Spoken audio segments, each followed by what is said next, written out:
I'm your host, Tony Polanco, and tonight I'm joined by Emilio Lopez. Was it a Summer Lame Fest? We'll find out. Carlos Romero. Yo, yo, yo. Brian Manjoma. Coming 2026. Yes. And joining us once again, Mr. Brett Murdoch. I have arisen from the Odin sleep. Hello, people. Brett, I will be going back soon. You're back in the flesh.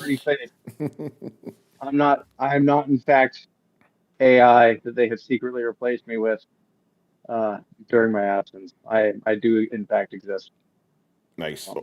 The all of zero people who had that conspiracy theory. So, I just want to say, hey, everybody, what's up? Reporting live from the bed. Nah, people love seeing you, man. People love seeing you. All right. Forgive some of the silliness that's going on in the background here because OBS decided to change all my fucking settings. Well, that was nice of them. Okay, there we go. Now we're back. But everything, audio wise is fine. Anyway, we're back post Summer Game Fest, and we're gonna be answering all your questions. Hopefully, Chris will show up. Rich may show up later. He's actually looking at his secret game that I cannot tell you about, but he will obviously be able to tell us about it whenever that embargo lifts. And Adam, I don't know what's going on with him. And maybe he's doing another Last of, even though that's over. So I don't know. He's probably doing something else. I gotta ask: are we doing the? Are we throwing the Xbox showcase in there? Oh yeah, we got this. Don't think. Yeah, we got a bunch of questions about all the showcases that came up. Dope. Yeah. So there's Chris. Perfect. So yeah, I don't know what's happening, right? But yeah, we got questions for all the. We got some questions for some, state of play, Summer Lame Fest, Xbox. And the first question here. Did we get any questions? Did anybody watch the PC gaming conference? I feel No. kind of bad that I didn't. I watched a little bit of it, but it was mad boring. They kept cutting to them like trying to build a PC, and I was like, "What the fuck is this?" And they were barely doing anything. It took them like 2 hours, and they barely got the case up and wow. like putting the board. I was like, "Nah, this is ridiculous." It was filler. It was stupid filler. I'm like, that's the last thing the PC game show needs is filler. Yeah, that's not good. But we didn't get any questions about that. And obviously, since this is a kind of special episode, no limits on the amount of questions. So, and Mob Hits took advantage of that because he asked us 7 questions. So we're getting into it. All right, man. Who had the better showcase, and how would you rate each show? Oh boy. So for funsies, I'm going to go down the line here. Manny, which one of those did you think was the better show of those 3, and what would you rate it? Oh man, out of the better shows? Yeah. I'd probably have to go with the PlayStation's one. Yeah. So yeah, that's what would I rate it? If we're going one, let's go to going what is it, 1 to 10? Yeah, let's go to 10 scale. I would give it a 5. The PlayStation one? Yep. And is the entirety and is that entirety of that 5 just the Marvel game? No, I mean it's not the entirety of this Marvel game. It's just like there was good stuff in it. It passes, but it wasn't like groundbreaking. It was just like, okay, we got some really good things. It raised granted, I would say the previous showcases have been utter failures. At least this one passes. Okay. All right, fair enough. Carlos, which one of those was the best show that you saw in your opinion, and what would you rate it? Well, that is a phenomenal question. I'll tell you, spoiler alert, it's definitely not Summer Snooze Fest. That was something, man. That was 2 hours of fluff. I'm not gonna put that in the running. It's between State of Play and it's between the Xbox Showcase, in which I will go with the Xbox Showcase was my favorite from the 3.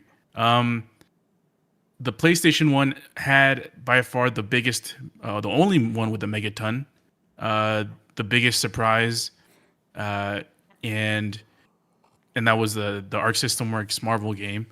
But I felt like the PlayStation, the Xbox One had the more consistent games throughout the show. It had a lot of good announcements. It didn't have anything that blew me away. The Call of Duty one. Tony and I were mentioning during our live stream, like they got us. They got us, man. That was we kind of felt suckered for that stuff. We should have known. We should have known that was Call of Duty. We should have known. Yeah, we should have known better. So if I were to give the Xbox One a score, I would give it an 8 out of 10.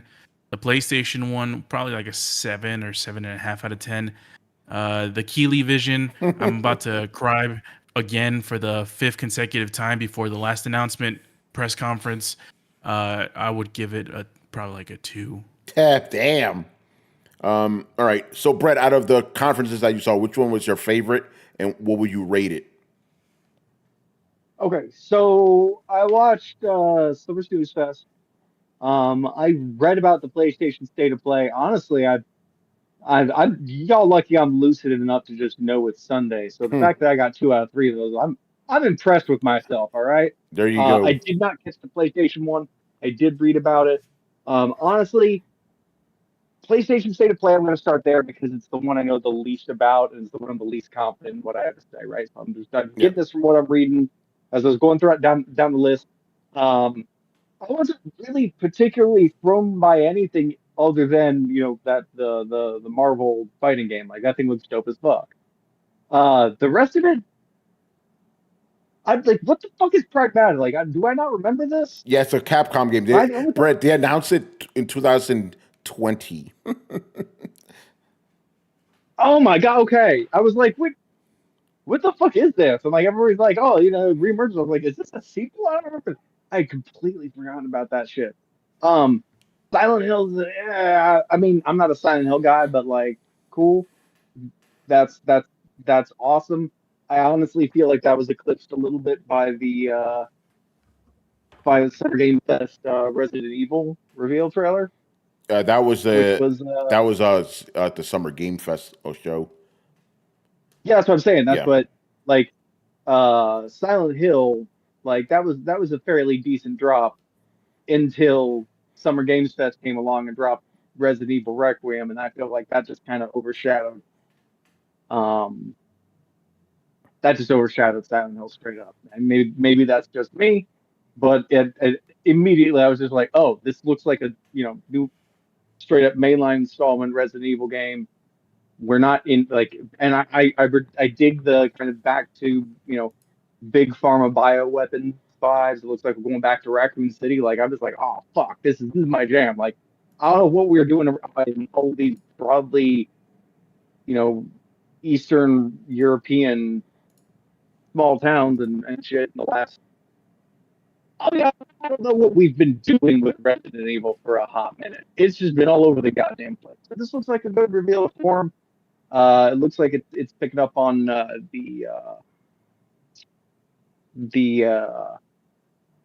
Raccoon PD kind of storyline, which is kind of my favorite branch of the whole Resident Evil kind of mythos. Because I don't know about all y'all that are better with it, but like I haven't tied it all together.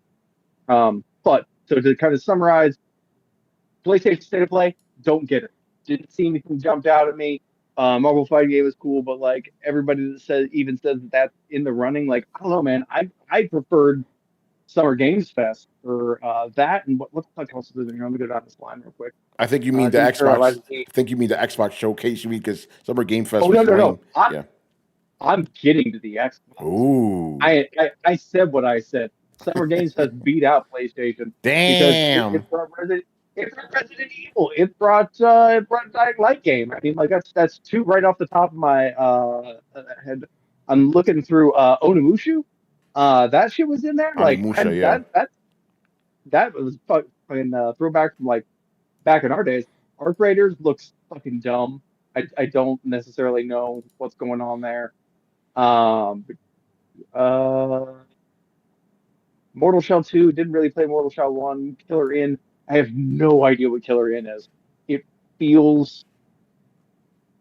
I'm interested. It kind of feels like a a trap mansion game I used to play back in PlayStation, in the old days. I forget the name of it. Somebody out there on that list. And yeah, then there was Stranger Than Heaven. A lot of the stuff just looked like weird, kind of cool cinematics that didn't leave a lot with me. So I'm like, I don't really know what Stranger Than Heaven is, other than like It's early Yakuza. period piece, Yeah. yeah, Yakuza game Yep. kind of thing. Um, let's see, Atomic Heart 2. A lot of people liked Atomic Heart 1. It was good, not great. It was good. So there we go. And I think that was the. Oh yeah, there was a medieval narration thing with Tom Hardy. Whatever. Yeah, you can't compare. That seemed about it. But there were like a few gems in there that I really enjoyed. And then I got back to the Xbox game. I'll be honest, that one was by far my favorite. And it's not even because I'm an Xbox fanboy, right? Like I will fully admit that I got a bias. I got that Xbox. It gets way more play than my PlayStation does. I have Game Pass, so a lot of this stuff just straight out comes not for free, but just it's just already there. Bar for entry, super low. I don't have to bet the farm on what game I'm going to be able to play this month, right? Um, but honestly, I'm kind of mad at them. I'm kind of pissed at them for raising the prices. Uh-oh. And I know that that's just gonna, like Xbox and Microsoft and I feud, right? Like then pulling up price to $80. That's just not okay. The shit feels predatory. They became one of the largest developers and then decided that they can raise the price. I didn't like it when Sony did it. And I don't like it when Microsoft does it. I didn't like when Nintendo does it. Like Microsoft's not immune from doing bullshit stuff just because I kind of, prefer them to the other two in the sense that they feel the least terrible. Because Nintendo has open disdain for their fans. PlayStation or Sony seems to know better than their fans, and Xbox. I mean, there's a little pandering in there, which I don't thoroughly mind. But I also like the ROG Ally. That seemed pretty cool. Nice place to be able to keep all. It's like that's a competitor for the Steam Deck because you can have your Game Pass and all of your Steam library on one handheld, and that's it's pretty good. They're building off the back of the ROG Ally, which is a proven system. So it's just that was great. Outer Worlds 2. I loved Outer Worlds 1, but it wasn't a great game. Obsidian was not blasting out like their version of Fallout, their version of Skyrim are not it, man. They're not do they need to be their own thing. And Avowed was definitely just shitty Skyrim on a smaller scale. Um, so I don't want those people working on Outer Worlds 2, and I hope that they're not. But what I saw that really fucking excited me was Grounded 2. And that shit's coming like in a month, right? Like they just finished Grounded 1 not too long ago. They hit the 1.0 full release this year. And now they're going to start early access on their next title, which worked really well for them last time. And if you haven't played Grounded and you like Honey, I Shrunk the Kids or survival games or have a group of friends, it's definitely one of those. If you have a few friends that you can play a survival game with, it's so much fun. It is so much fun. And this is probably just somebody who's like, when formative memories was like Honey, I Shrunk the Kids being one of my favorite movies when I was a kid. You know what I mean? So I'm really excited for that.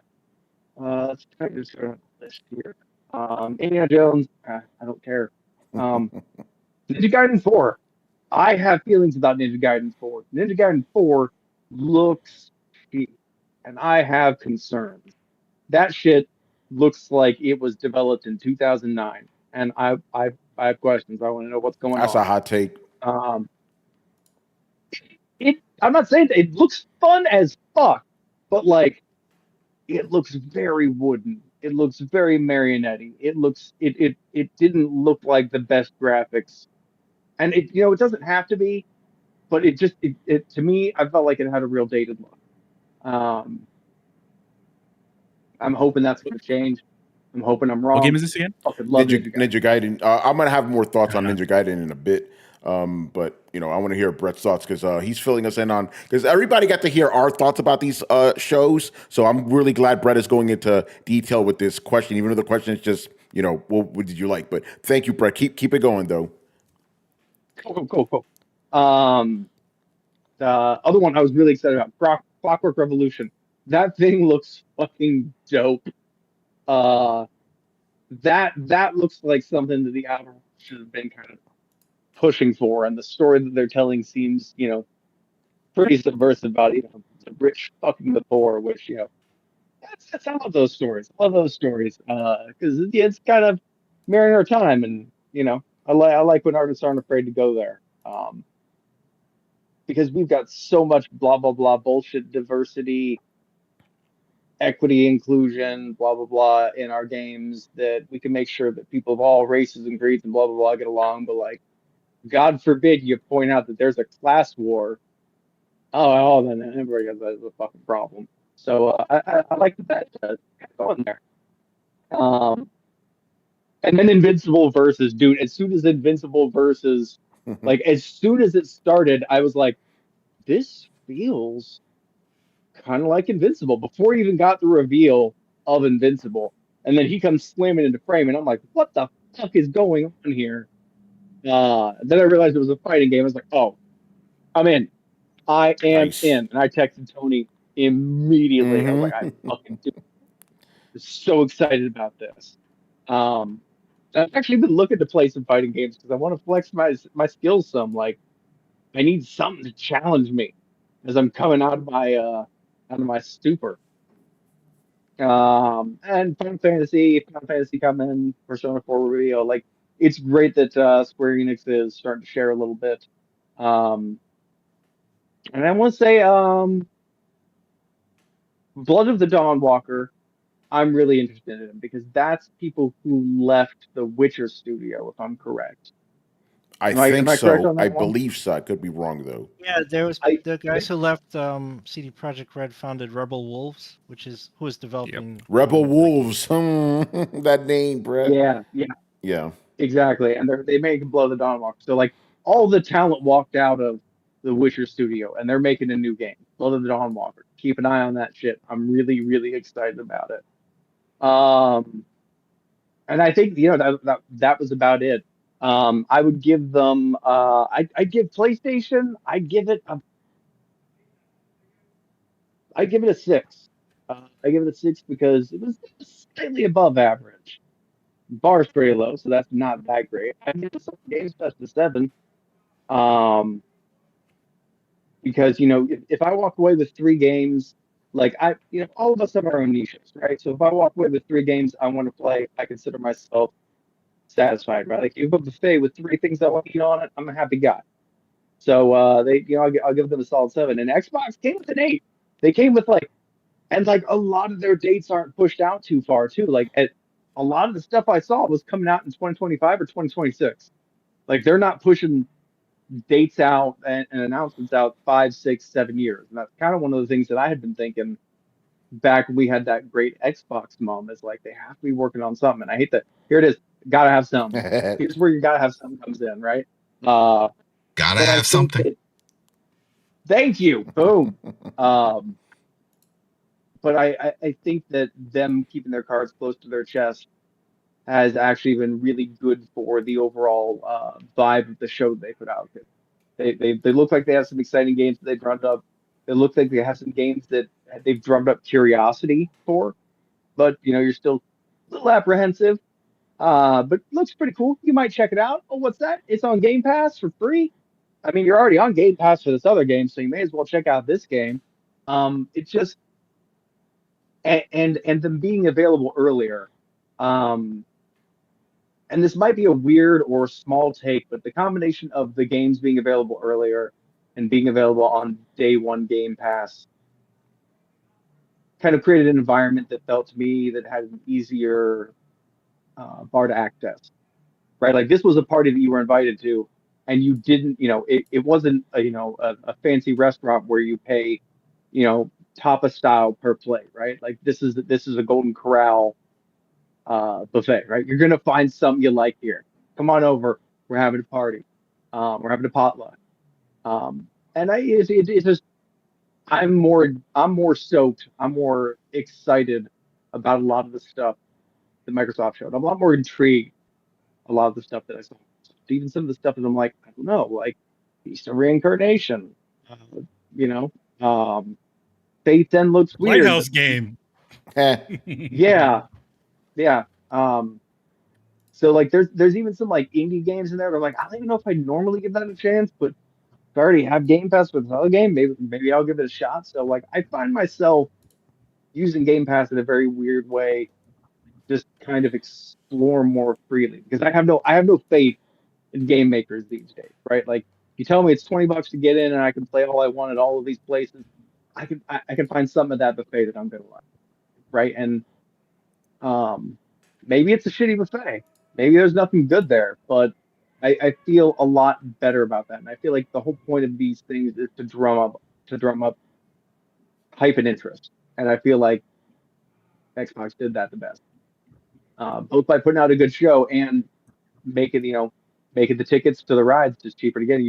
It's which would you rather go to? A theme park where you pay to get in and then you can just ride whatever park you want, right? Like a Six Flags, or you want to go to a carnival where you have to pay, a ticket for every single ride that you ride. Like it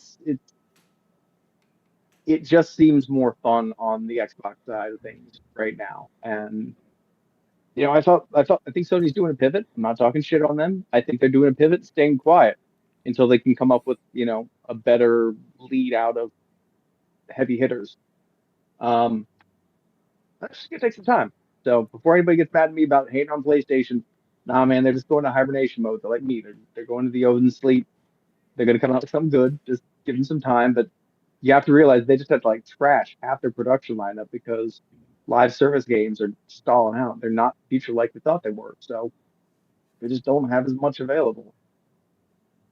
So yeah, that was my TED talk. Thanks for coming. Nice. All right, Brian. What was your favorite show, and what would you rate it? That's always a tough one. My favorite show, I'm kind of split between Xbox and Summer Game Fest. I'll start with the why not PlayStation. There was just nothing there for me. I honestly don't even remember it that much. Granted, the only thing that I do remember is that ending reveal of the Marvel game. But then, as I said, I'm not a fan of 2D fighting games, so it did nothing for me. At least the Summer Game Fest had. I'm really shocked by the Atomic Heart devs, the fact that they're actually making 3 different games. That was a lot at the same time. Yeah, it's surprising. I mean, like it's almost like Insomniac levels of multitasking. So there's that, and it's not split between which one I think is better, just which one I enjoyed the most, because both Summer Game Fest and Xbox were just kind of a bit there. So whichever one wins, they get a 5. So one of them gets a 5, the other one gets a 4.5. So practically the same. But yeah, there's not really much stuff there. I've already had my Dragon's Dogma 2 and Space Marines 2, so I don't think there's anything else that can spike my interest, unless there's like Space Marines. I'm still in for Deep Down. Carlos, that was great timing. I love that. Deep Down and Wild. Now, the best part is I would love to know who actually remembers Wild. And the thing is, probably no one here remembers that. I vaguely remember it. Didn't it have a giant or something? Was that the one WYLD? Yes, it's the one with the giant snake lady. Yeah, I remember some kind of giant there and a tree, something. Yeah, that one's never coming out. Yeah. But yeah, nothing really exciting on either side. So I'm just kind of like there.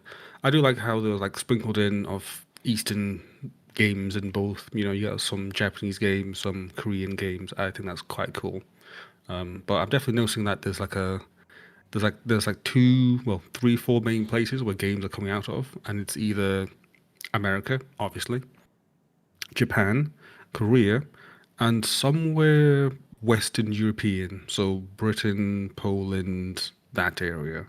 I guess I'll throw in France for Don't Nod. Those seem to be like the main places where games are coming from, if you didn't notice. So I thought that was kind of cool. But yeah, I like nothing that you else. included France but not Ubisoft, so thank you for that. I don't want to talk about that company. But yeah, just because of Don't Nod. So they're French, and then of course again Western Europe. They're the only reason. Anyway, moving on. So yeah, I'm indifferent on all fronts. I honestly do appreciate that Jeff Keighley got the Kojima part out as soon as possible. Yes. So that was nice because as soon as I seen him, I was like, cool, I'm going up to get a drink because I don't care about this. It's just him gushing about Kojima for the next 10 minutes. And what do you know? Gushing about Kojima for 10 minutes. But yeah, nothing egregious, nothing great on both sides. Yeah. All right. Chris, what about you? What was your favorite show and would you rate it? Well, it was tough. I caught up with the Xbox showcase today. Later after I didn't see it live, but the all right. So it got tough because I did like a lot of the state of play announcements. Right, I think state of play was solid. But I'm biased, and I was definitely put over the top with the RE9 announcement at Summer Games Fest. Most of Summer Games Fest was boring as shit. I liked a few other things like like I don't know if anybody else cared for that game. I was like, oh, it's like mutant zombie shit. You shooting them with old classic guns. I like this. Oh yeah, that thing looked dope as fuck. Yeah, so I like that, and what put me over the top was the Capcom director trolled us like, oh, Yeah. it'll be here in the blink of an eye, and then at the end of the show, there it was. I was like, oh shit, there it is. Oh, this is great. So Masterful trolling there. Oh yeah, it was brilliant. But here's the thing: I watched the Xbox showcase. I gotta say, I think that was my favorite. Oh shit! Even with RE9 at Summer's Games Fest, like Xbox showed the most, like I think, original stuff. Like I was shocked. Game Freak made a game outside of Nintendo. Yes. And it looks amazing. Like the title, not so much. You gotta work Beast of Reincarnation. And like that doesn't roll off the tongue. Maybe fix that one. But everything else about that game looks amazing. It looks like it's Princess Mononoke and some other stuff mashed together. It looks fantastic. I was excited. Ninja Gaiden 4. I'm glad Grounded got a sequel. I like they advertised the Gears of War remake with remaster with crossplay and cross progression. That's pretty awesome. I know Adam will be happy about that. I honestly did not know the mic drop at the end was not a mic drop for me. I don't care about Call of Duty, and I honestly didn't know what that game was. I'm sitting there like, what the fuck is this? Is this like Quantum Break 2? That's what we thought too during the the live stream, but in retrospect, I felt super like of course it had to be Call of Duty. You know? Right? Yeah. I was just like, what the fuck is this? Okay, but I was like, as soon as they announced, I'm like, I don't care. That was the only disappointing part of that show. I did like they showed Tony Hawk 3 and 4 with they added Michelangelo to it. The At Fate's End looked good. The Persona 4 remake got announced there. The Animo game, I'm like, anything that's stealing Nintendo's lunch in terms of Pokemon, I take it. I was like, that looks fun. That looks amazing. I don't know how hopefully you're in a place that they can't really fucking sue you. Maybe it's a Chinese game. Yeah. I don't know. But I was like, oh, you're pretty close, dude, but this looks fun. That Korean game kind of gave me Splinter Cell vibes. Was it New Day? Yeah, absolutely. Yeah, I was like, ooh, Splinter Cell stuff. I like that. I was so a lot of stuff in there. I was like, I like this, and there was a lot of original stuff like the hotel one. There's no ghost in the hotel or something like that. With the guy like, he's like time is reversing, like he's fixing stuff. Yeah. And he's like, oh, I'm here, and it's like he's a spy or something. I'm like, and I like the guy saying like, oh, you better not let the villagers find out why you're really here, or they'll Wicker Man your ass. And I just that cracked me up. So. There was a lot of stuff. That was a great line. There was a lot of cool stuff in here that Bloober Team's working on a new game. That's a Chronos game. There was the big part of it was the Clockwork Revolution game. That looked pretty cool. It gave me BioShock vibes. Yeah. So that looked real nice. I was very impressed. They announced the DLC for Indiana Jones. A lot of good stuff, and that's not to knock like the state of play, because I love James Bond. I like the First Light stuff. I like the Silent Hill trailer. I haven't really played Neo, so the Neo 3 announcement, I'm sure people like that. That I think was a plus.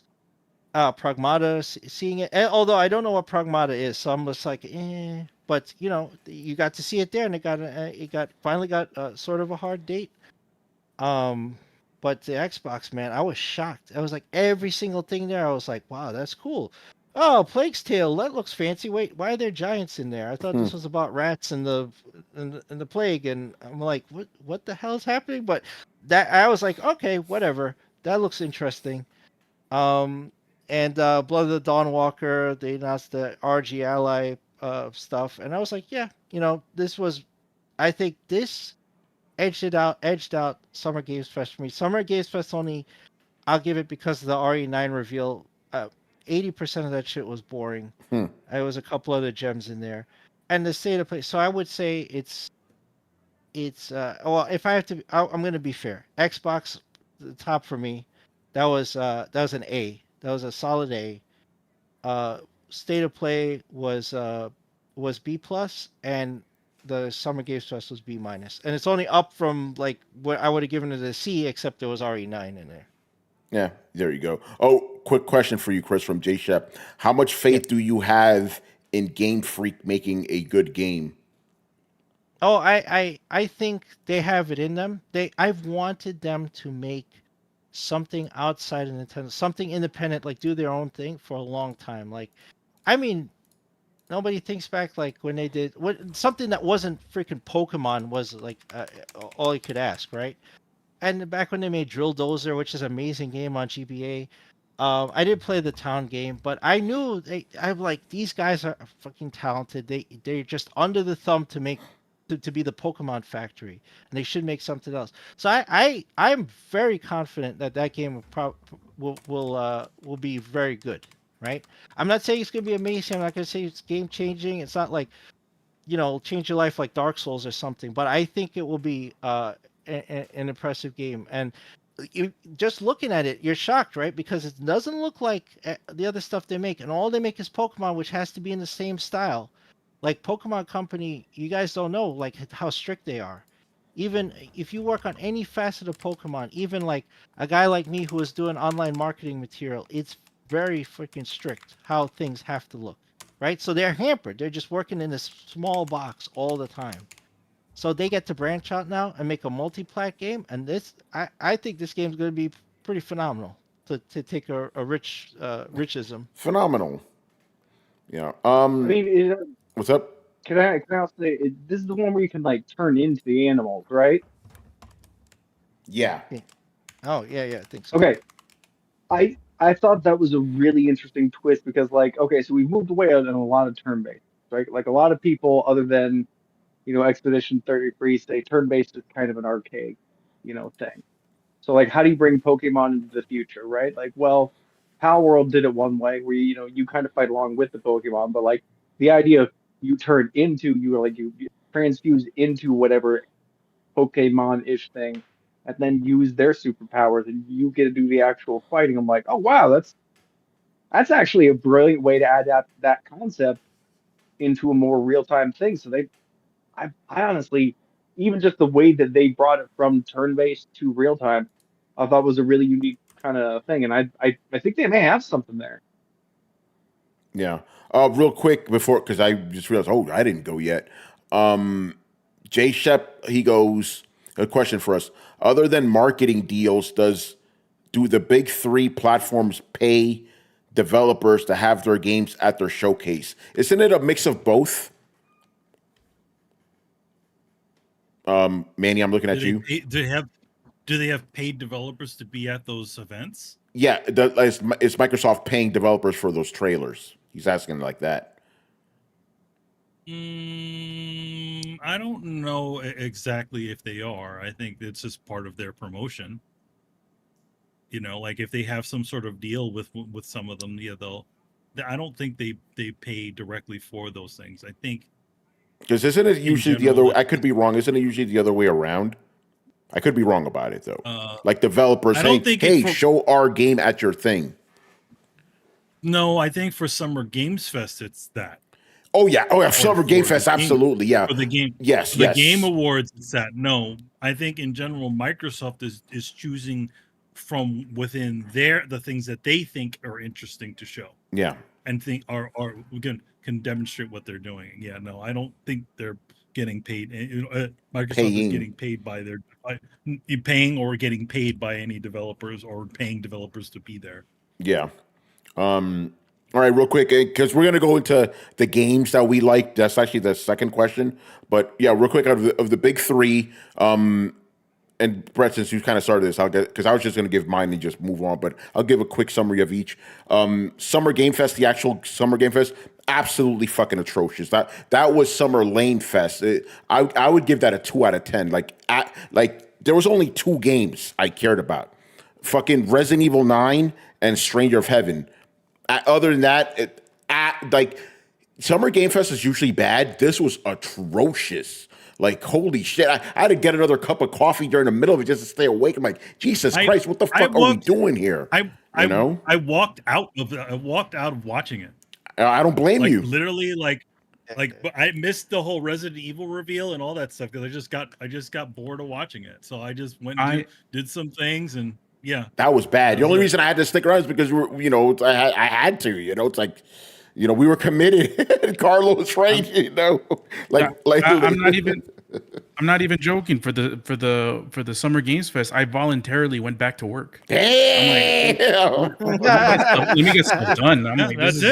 That's it. I got, went to do some work or did something, went to the bathroom, got me a coffee and, did all this stuff. And I came back and everybody's like, oh, Resident Evil. I'm like, oh, what happened? Yeah, no, I'm glad we didn't live stream that. Jesus Christ.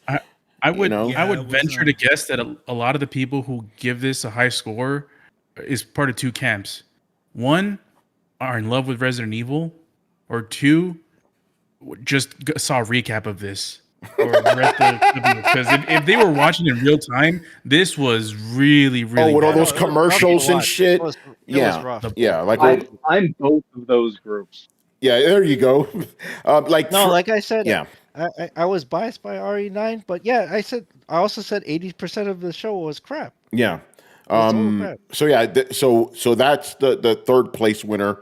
Next up, got the Xbox. That was I think the Xbox showcase, it was the most balanced out of all of them. It was very consistently good from beginning to end. No megatons for me. Nothing. I was like, there was only one. Persona was like, what? Like you heard me on the stream. I fucking lost it. I would have gone crazier for Invincible, but I already knew about that. But that's still absolutely my highlight. But the Xbox was definitely the more consistent one. But PlayStation, the Marvel reveal alone fucking destroyed everything, And again, I would have gotten more hyped about that because I already known about that one as well, right? But I was so State of Play, I was at the office watching this shit, bro. And I was losing the one I really lost my mind for because I wasn't expecting it. And it's funny because I tweeted about in January of this year, I tweeted out, man, we've been getting so many of these awesome like fighting game collections. Can we please get a Mortal Kombat collection of the old classic games? So when that shit happened, I'm at my fucking desk, pounded on this shit, going crazy, But no, the Marvel thing, that's a megaton of megaton proportions. Like I said on the Thursday show, right? Capcom has been the only company that's made Marvel fighting games, right? Really like high-level fighting games, because we've had some other kind of stuff, but for 30 years, right? When you think Marvel fighting games, you think Capcom, and now ArcSys, where it's like, yeah, we're doing this now. Oh, that's actual megaton. So that right there, like, just stole the whole show for me. And dudes right here in the chat are already going like, yeah, man, I'm still thinking about that shit. So yeah, State of Play on that alone was fucking insane. But I will be critical of State of Play because the thing I hated, and this is why Ninja Gaiden stood out to me so much.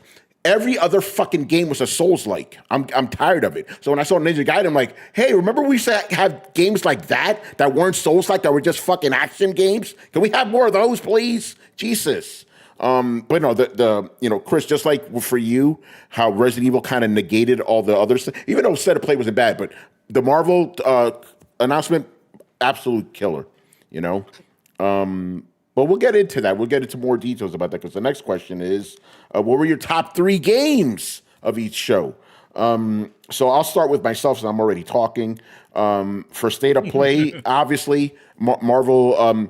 By the way, they need to change that fucking name because Tokon means fighting spirit, but I'm like, so it's fighting spirits. That's stupid. Just call it fighting spirits. So that's obviously my number 1. My number 2 is the Mortal Kombat collection.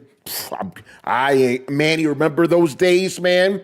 We used to fucking we used to make money off selling kids like the moves and shit in school. We would draw. We would have the drawings of the characters that we did ourselves. We had the move sheet. So when I saw that, and again, we saw Ed Boon and John Tobias together, I'm like, please come back together, bring back Mortal Kombat. Cool, that was amazing, amazing. And then the other thing, it's not a game, but it's still an announcement. I'm really happy that PlayStation is finally doing its own dedicated fight stick. I'm like, you own Evo, why not have a peripheral? So my guess is they're probably going to pair that with the Marvel game when that drops next year, because this thing is still called Project Defiant, so it's not an official name yet. But that was very cool to see. And then, a couple of other things I like real quick. I know it's top 3, but whatever. Bloodstain, very happy about that. We're getting a new Bloodstain. I really like the Ninja Gaiden side-scrolling game. And I, Metal Gear Solid Delta. That's an instant win right there. Got to see all the bosses.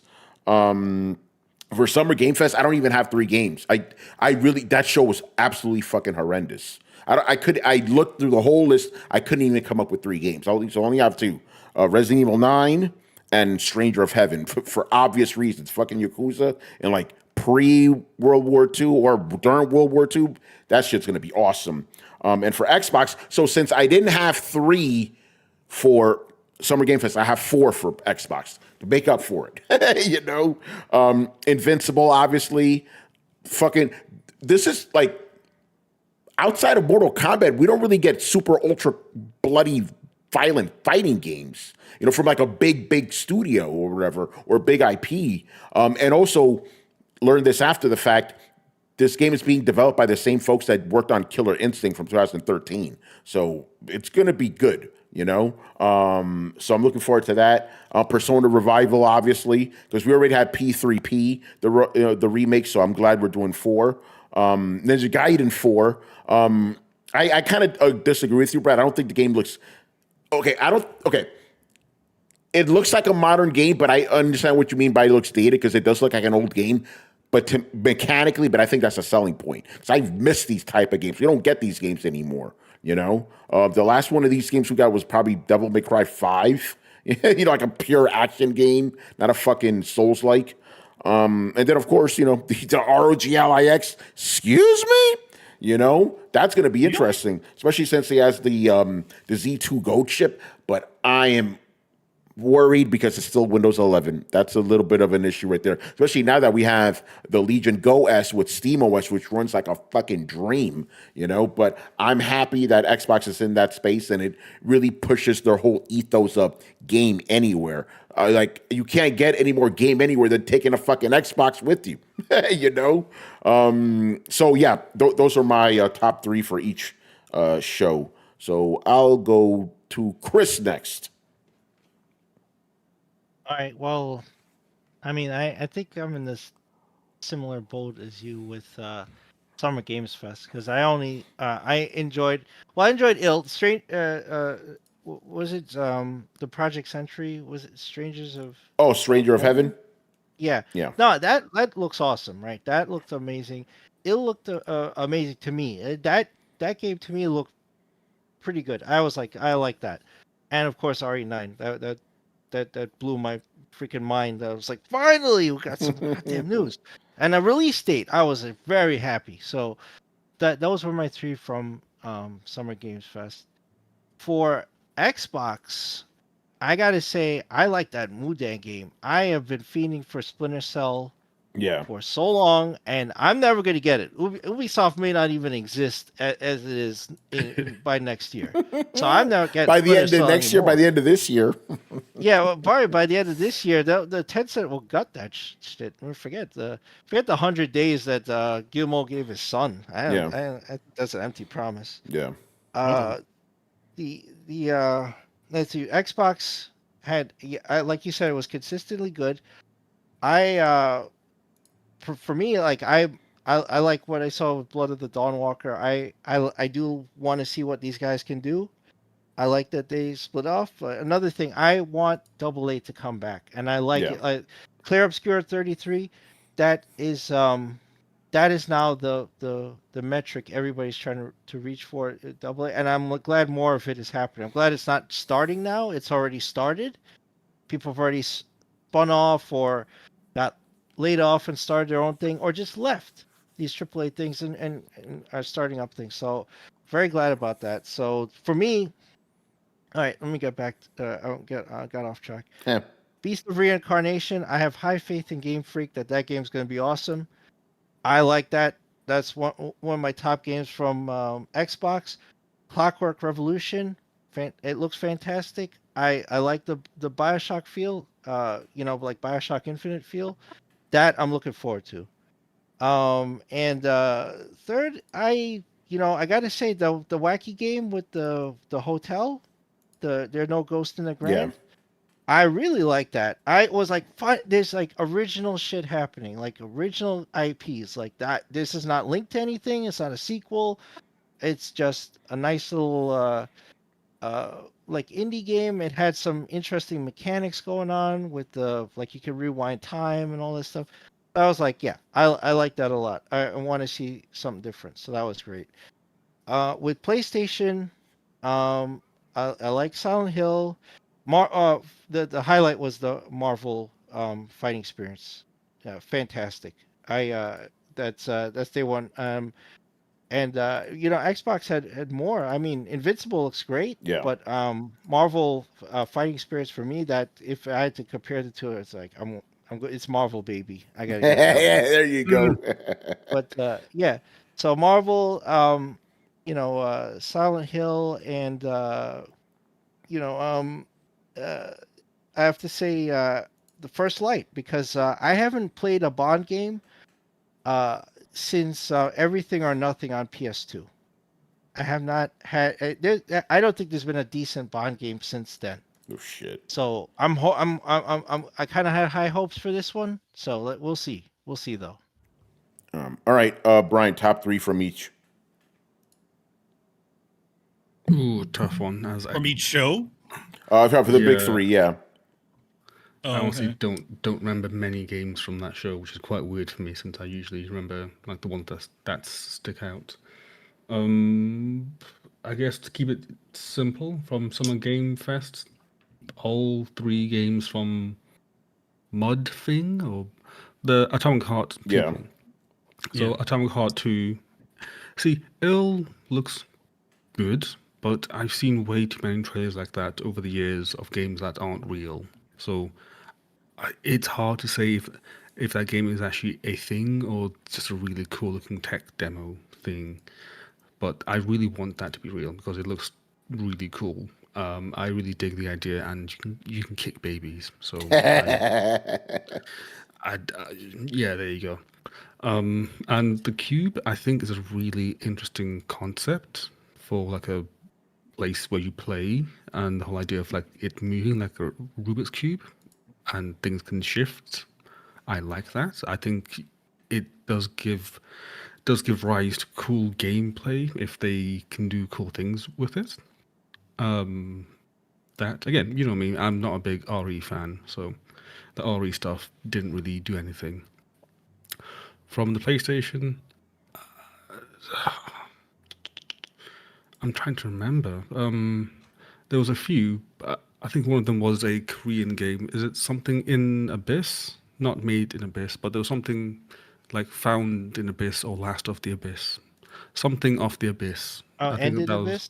Is that Yes. what you mean? Yeah. Yep.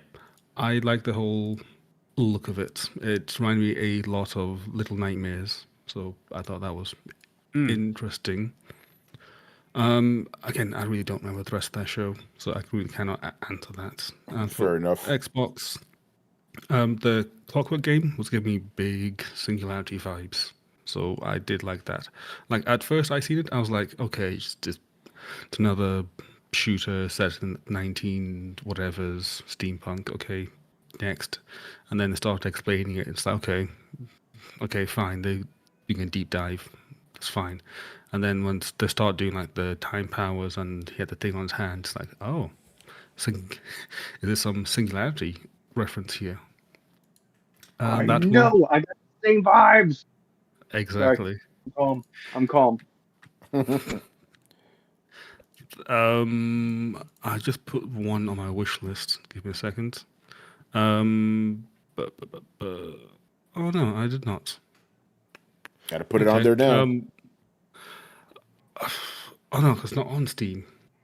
That Korean game that Chris liked. Mudang. Oh yeah, that was on the Xbox. Mudang Two conference. Hearts or something like that. Yes, Mudang. I thought that looked interesting.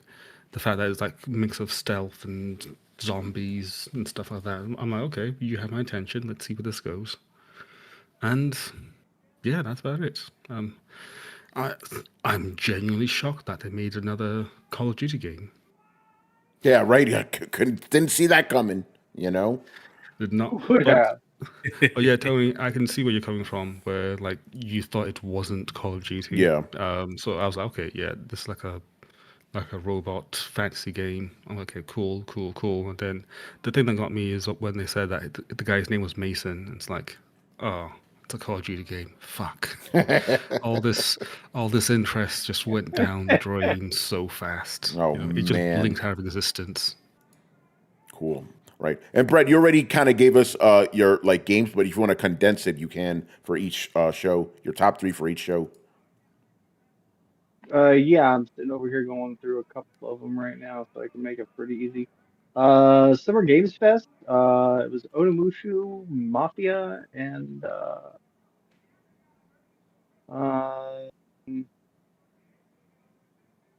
Resident Evil. That was it. There you go. Data Play was the one that I was having some trouble with. Got the Marvel game. It was just kind of. What I was kind of interested in Bloodstain. Yeah. That's the only other one I can get. And let's go with Final Fantasy Tactics Remake. Yeah, I'm looking forward to that too. Okay, cool. I was like, I don't know if that's like a fair one, since it's technically a really old remake, but it it counts. It got announced. Dude, one of my top games is the fucking Mortal Kombat collection. Okay, fair. And then Clockwork Revolution, Dawnwalker, and Grounded 2. Nice. By the way, Richard Bailey Jr. is joining us live from Summer Game Fest or Los Angeles, I should say. Did you just come back from the JW, Rich? JW. I didn't make it there yet, man. I just came directly from Summer Game Fest, but I will get down there tomorrow for sure. Definitely. You know what, Rich? Since you're here, the question is, what were your top 3 games from each of the 3 shows? Summer Game Fest, State of Play, and the Xbox Showcase. So if you want to share those, feel free to. Oh man. Okay. So let me think really quick. Summer Game Fest. I think obviously Resident Evil 9. That I think was the highlight of the show. Yeah. And I was there in person. Now I saw every game that they had. There was somebody in back of me that was cheering for every game that they saw. I think that person, maybe they were very easy to please. But Or they were on the payroll. well, hey, Yep, that's possible. That's definitely possible. It's hard for me to imagine and think about beyond that because, obviously the Resident Evil 9, because it was they made a big deal about that with the fake out, and then all of a sudden, oh no, we actually do have it here. So, which I thought was pretty funny. But no, for the Xbox showcase, Uh-oh.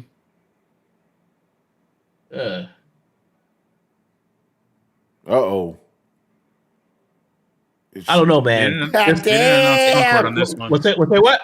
Well, go ahead. What did you say, Carlos? See, I'm trying to remember all this stuff because I've been playing a lot of stuff, so it's it's all blurring together. But the Xbox showcase clearly to me, it was what wasn't announced is what the issue is because I saw people talking about Gears is coming next year. There's another Forza coming next year, and there's a Halo remaster coming next year. But guess what?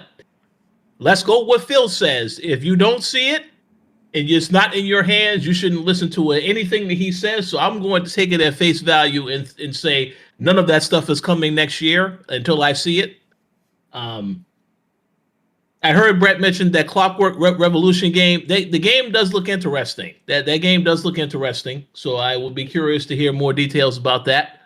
What was the other show, Tony? The PlayStation State of Play, yeah. Showcase? Yeah. Okay, State of Play is easy. Obviously, it's the Marvel game. Okay, now I'm starting to remember stuff. The Invincible fighting game. There you go. From the Xbox showcase. That definitely. Ooh. I was interested in that. I didn't think I was going to see that, so I was glad to see that. But going back to State of Play, obviously, I think the biggest announcement was the Marvel game, the Marvel fighting game with Arc System Works. It's a tough question when you mention 3 because I'm not thinking 3. That's a very high number for these this particular question. If you said one game, that's a different story. But 3, come on now, I don't know about that. I think we all had that. Yeah, the Mortal Kombat. Yeah. Oh yeah. The Mortal Kombat collection. I do agree with what Tony said. Yeah, I'm looking forward to that. For sure. Obviously. Okay, this may surprise some people. I actually am looking forward to this 007 First Light game. I am looking forward to that because I went to another event on the day after to get a little bit more details about the game, but clearly they still didn't show anything new because they're going to show gameplay later this summer. And I don't know if that means at Gamescom or something else, but I am interested in that game, yes. So, but no, I think that's pretty much all. All right. That's all I can think of at the moment. We'll see if something else comes to mind. But those are the ones that again, this whole show is dedicated to Summer Game Fest. So, if anything pops up, you let us know. All right, Carlos, top 3 games from each show. From Summer Games Fest, one of them is Mortal Shell 2. It looks so good that we didn't even know there was a Mortal Shell 1. So shout out to that one. Totally forgot about that one apparently because I think we talked about it. Talked about the actual game a while ago. In fact, that game has they updated the game, the original game years ago, and it has an alternate soundtrack. So you have epic fantasy sort of soundtrack, and then there's just a metal soundtrack, and that's what you hear in that new trailer. Oh, from Behemoth. Yep. Okay, that's cool. Yep. Yeah. Because this has been on my list of things to play. My only thing is that stopped me is has anybody played it? No. Because it came out of that group of souls that some of those birds did not make it out of that nest. So I didn't know if it was good, and I'll be honest. I thought Chris might have played it, but I could be remembering things wrong. But that's I did not play it. I know of it, but I didn't play it. It could be like Remnant. Remnant 1 was a little rough and a little repetitive. Remnant 2 is a fucking work of art. And I know that there are people that probably want to come at me for, from the Remnant 1 community. You gotta tell me I'm wrong. But, the jump in quality was So, maybe this is one of those ones where it's kind of the same thing, but Mortal Shell was kind of a double-A game that felt like it was trying to get speed out, or speed under it. I don't know if it ever actually did, and I don't know anybody who's actually played it. But this one looks dope as fuck. So now I'm like, do I have to go it must have done something. It did pretty decent numbers because they released like two versions of the thing, and I guess clearly, yeah. The way I look at it, it's like if you're getting a sequel, you must have been doing something right. Yeah. I mean, I love to see that. I love to see that people, studios like sticking with an idea and like with Remnant. Like I think it took for the second game for everything to really really come together. So I think sometimes you don't need to throw the baby out with the bathwater. I like that some of these companies stick with these games and build on them over time, right? And that's how we got Baldur's Gate, right? Like a company that was making Divinity type games, and they just kept building off of what they knew and building off of what they knew. Meanwhile, I don't know what happened to the XCOM team, man. Like they lost the plot somewhere. Like it's I feel like these games that are coming up like Mortal Shell, right? They're coming up from the AA space into the AAA space, and I think I want to see more of that trajectory. Yeah. All right, Carlos, continue. Unless you have nothing else. Oh, he's muted. There you go. Another one is Onimusha, aka Onimushu. That's from the rest of the pack of the games, that's the one that's most intriguing to me. And then followed by Resident Evil 9, which it takes the cake on that press conference. It seems like from like a consensus from this chat. So that's a Summer Games Fest from the State of Play. Bloodstained is one of them. Romeo is a Dead Man is another one. Shout out to Romeo is a Dead Man. That's a good one, yeah. That looks like Dead Rising meets Chainsaw Man, which I'm not complaining. It looks intriguing. I like the little intro at the beginning too, where they had the little skit where the dude got messed up. It was really gory. So shout out to that. And obviously you guys know Marvel fighting game. They should just I'm not the biggest Arc System Works, but I love freaking Dragon Ball Fighter Z. And by seeing this one, I'm like, yep, they should have named this Marvel Fighter Z, man. Just kept it consistent. That was probably the best game of the show, at least the best surprise of the show. For Xbox, Persona 4 remake. I'm excited. I can't wait. I'm getting that day one. Another one, Super Meat Boy 3D. It feels like I played Super Meat Boy like 50 years ago. And I love that game. This one is in 3D and it looks just as good. Fast-paced, multi-platform, platform game. So looking forward to that. And the last one is going to be a surprise. And you know what? Wait, is it Call of Duty? Oh man, you can play Final Fantasy. That would have been play Final Fantasy again. if it was Call of Duty, that would have been. Yeah, that's my my panic signal. If I would have done that. I think that's your call for help. Yep. Yeah, call 911. No, it's not Call of Duty, unfortunately or fortunately, depending on what side you're on. Why not both? Why not both? One of the good things about this press conference is, and I feel like everyone in this panel has like different games for the Xbox show, which is like a really good thing. Like it's like there's a lot of variety. And my last game is Keeper. I don't know if you guys remember that one. I don't. It's the Double Fine game. Oh, the Lighthouse game. The Lighthouse game. The Lighthouse game. It's the Lighthouse game. They should have named it the Lighthouse, but it just looked really intriguing to me. I was like, oh, this looks interesting. So it's the game that intrigued, well, not intrigued me the most, but one of the ones that intrigued me the most from the whole press conference. But I do want to give shout out to the Invincible game. I was not privy to that game existing before the show, so it was a total surprise. But if we're honest, that surprise would have been bigger if a couple of days ago we didn't hear about the Marvel fighting that's game. right. That's right. Absolutely. It's like, oh, 3v3, that's cool. They have 4v4. That's over adorable. There. Yeah, they have 4v4 over there. And a deeper roster. So that's I might be the only one that's more invincible or more excited for Invincible versus. Because it's violent. Dude, they have fucking fatalities, bro. Like, you don't see that outside of Mortal Kombat. That's great. Yeah, bro, that shit is that shit is awesome. But like, I don't know, man. I as much as I like Arc System Works, like that shit feels so fast and frantic sometimes that I like a little bit more weighty combat. And so I know this is sacrilegious.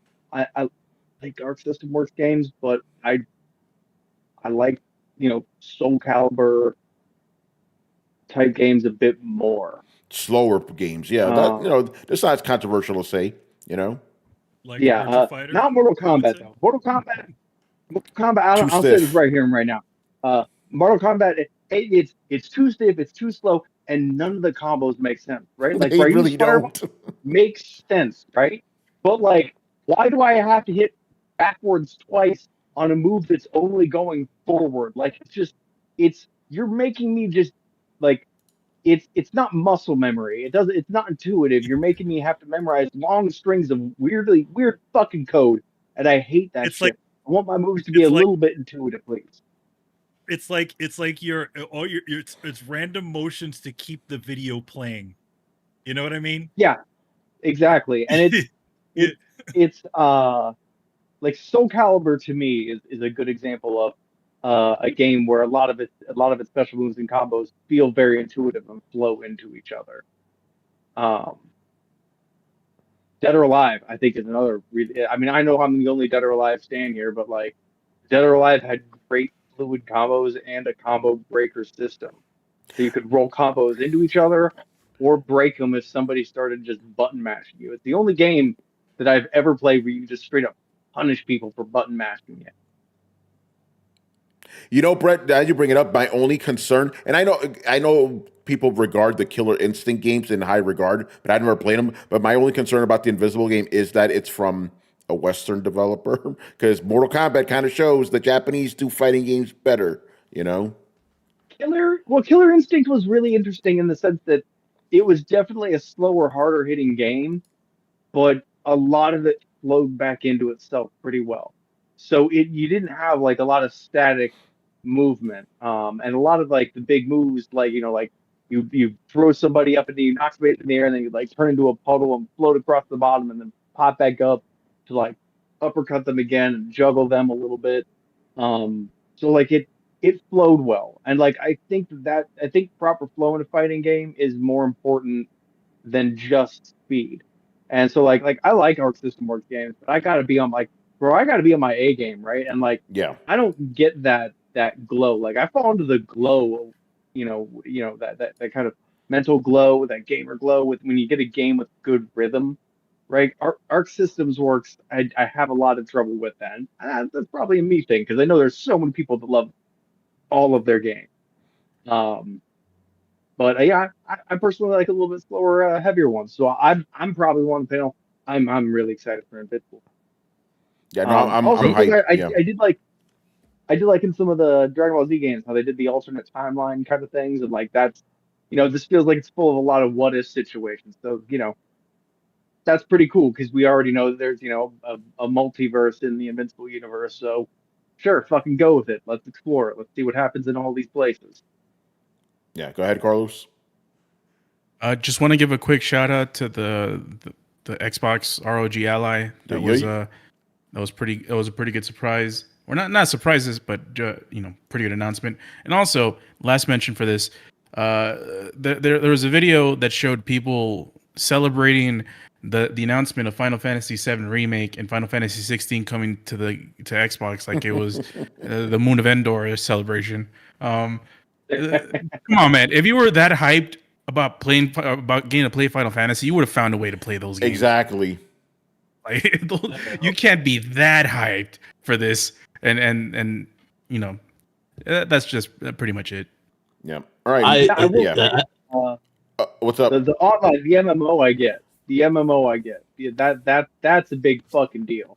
They have millions of players that are going to be wanting to go. Like, it was a big deal when it came to PlayStation. I mean, fuck, man, that was a big flex for PlayStation for a while. It was the only console that you could play Final Fantasy on. Like, that's it. I don't know, man. MMOs are dead, but they're also not. Like, they run between. Ryan could probably tell me concurrent players. Well, that's the other topic right there. You know. Yeah, he's my oracle, but like my point is that like I think Final Fantasy 14 is still pretty super relevant, and so getting access to that through a console, that's a big fucking deal. But yeah, also if you really fucking cared, you've probably bought a PC. Yeah, but remember, these guys are hyping up Final Fantasy VII Remake, a game that came out in 2020. Yeah, well, all of these guys were fucking paid, so who cares? All right. Okay, so yeah, go ahead. I mean, here's the thing. I'm still convinced everybody who's played either one of those Final Fantasy games has already played them. Maybe the few, a few bits of people that are the leftovers like myself who've not played either one of them. But that's mostly just because I'm not really being interested, and I'm really waiting for all the 7s to come out as opposed to this piecemeal garbage that they're pulling. Yeah, Rich. Anyway. What were you gonna say, Rich? And then you go after this. Yeah. So 2 quick things. Carlos, send me that video of the celebration because I would like to have a good laugh tonight. Okay, so make sure you send that to me. And the one last thing I will mention, another game I wanted to mention, Stranger Than Heaven. Yes, that looks phenomenal. I need more information. I tried to get some information out of Sega tonight. No dice. But yeah, that game is looking forward to that. Yeah. I don't know if you were here for this, Rich, but for Summer Game Fest, we had to select 3 games. I could only select 2 because it was just trashed, and that was one of them. Resident Evil and Stranger of Heaven. That was it. The others are basura. Right, Manny. Top 3 from each of the shows. You're muted. Okay, top 3s from the shows. First thing to get off the bat, I am not going to be putting Metal Gear on there or Gears of War. The reason being is because I'm going to buy them, and I'm not. I can't say I'm excited. That's why I did. Yeah, that's why I didn't really put them in there either. That's why those are not on there because to start off, I can't remember what show was on, but the Scott Pilgrim game. I don't remember which one that was on. I don't remember that. Yeah, I don't know what show. Probably Summer Game Fest. Yeah, it might have been Summer Game Fest. That was Summer Game Fest. Okay, so there you go. It was Summer Game Fest. Well, we're just gonna go through a bunch of them. I know at least have 3 from some of these things. Okay, so the 007 First Light. PlayStation. Despite me not for PlayStation. Despite me not liking the design for 007 himself, I think he looks generic and silly. I do like the small detail that they got his scar on his face, which they say he has. He has it on his face, which is cool. So it's the assumption is that they're doing maybe a little bit more of a closer to the Ian Fleming's book version of 007 as opposed to the kind of the film version of him. Sword of the Sea, which was on the PlayStation event. Again, the guys who made Journey, kind of cool. This one's like surfing on a sword. Those guys always do fun games. I'll put the Marvel Tokon.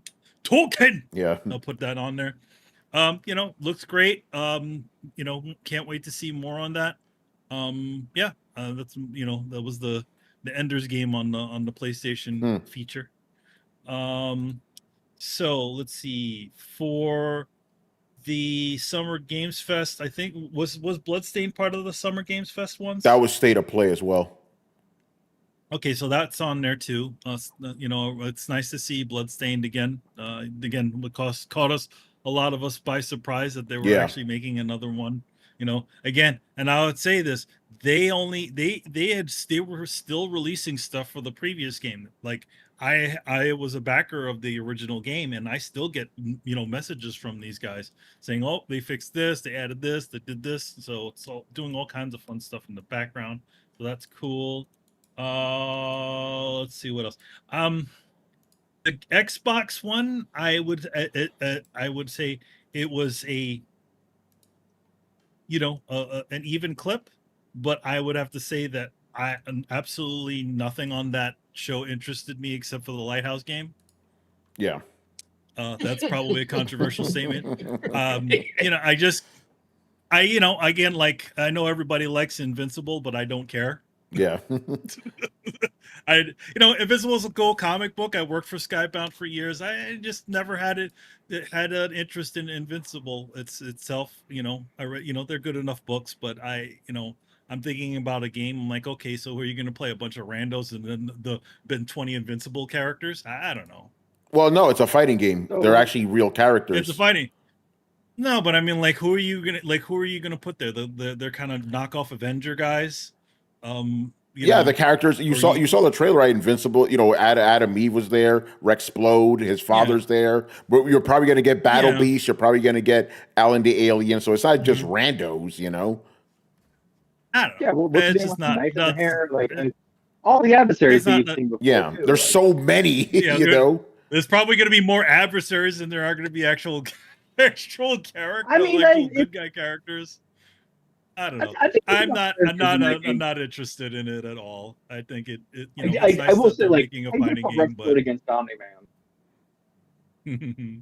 But what was it? So the only thing on the Xbox presentation was the Double Fine game for me.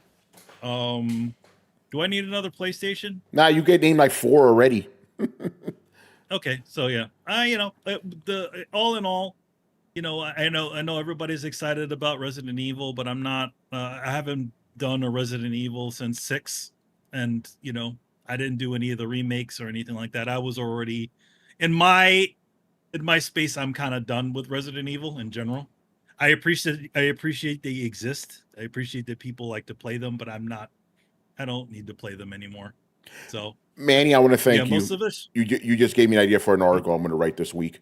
The top 20 characters I want to see in this Invincible game. Like, there's so fucking there many. You go. There's so many that are top tier. Mm-hmm. Thank you for that. That's getting written this week.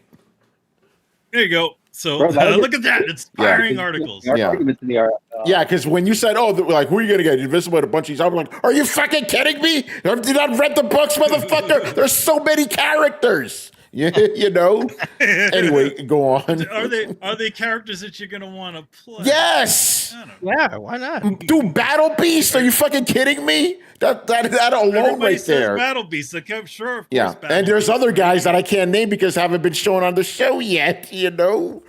Bro, I hope Battle Beast entrance is that he flies in frozen from space. Yeah. Oh, I can't spoil it though. If you read the comics, there's a guy that's coming up in season 4. And motherfucking Conquest, bruh. You're ready? Yeah, I'm too hyped right now. I'm gonna be like Maximilian, get a nosebleed. Go ahead. But yeah, all in all, like I said, all of Summer Game Fest was okay. The PlayStation was just a 5 for me because of a couple of things that piqued some interest. But I'm willing to see what and I'm probably going to get. I'm most definitely getting Metal Gear, and I'm getting what's that thing? Gears of War, and I wore this as a troll, by the way. This shirt. Oh, the Master Chief. Master Chief shirt. We didn't get any of that. Can't wait till that show.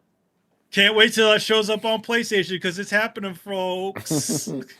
I don't care if it's on PlayStation either.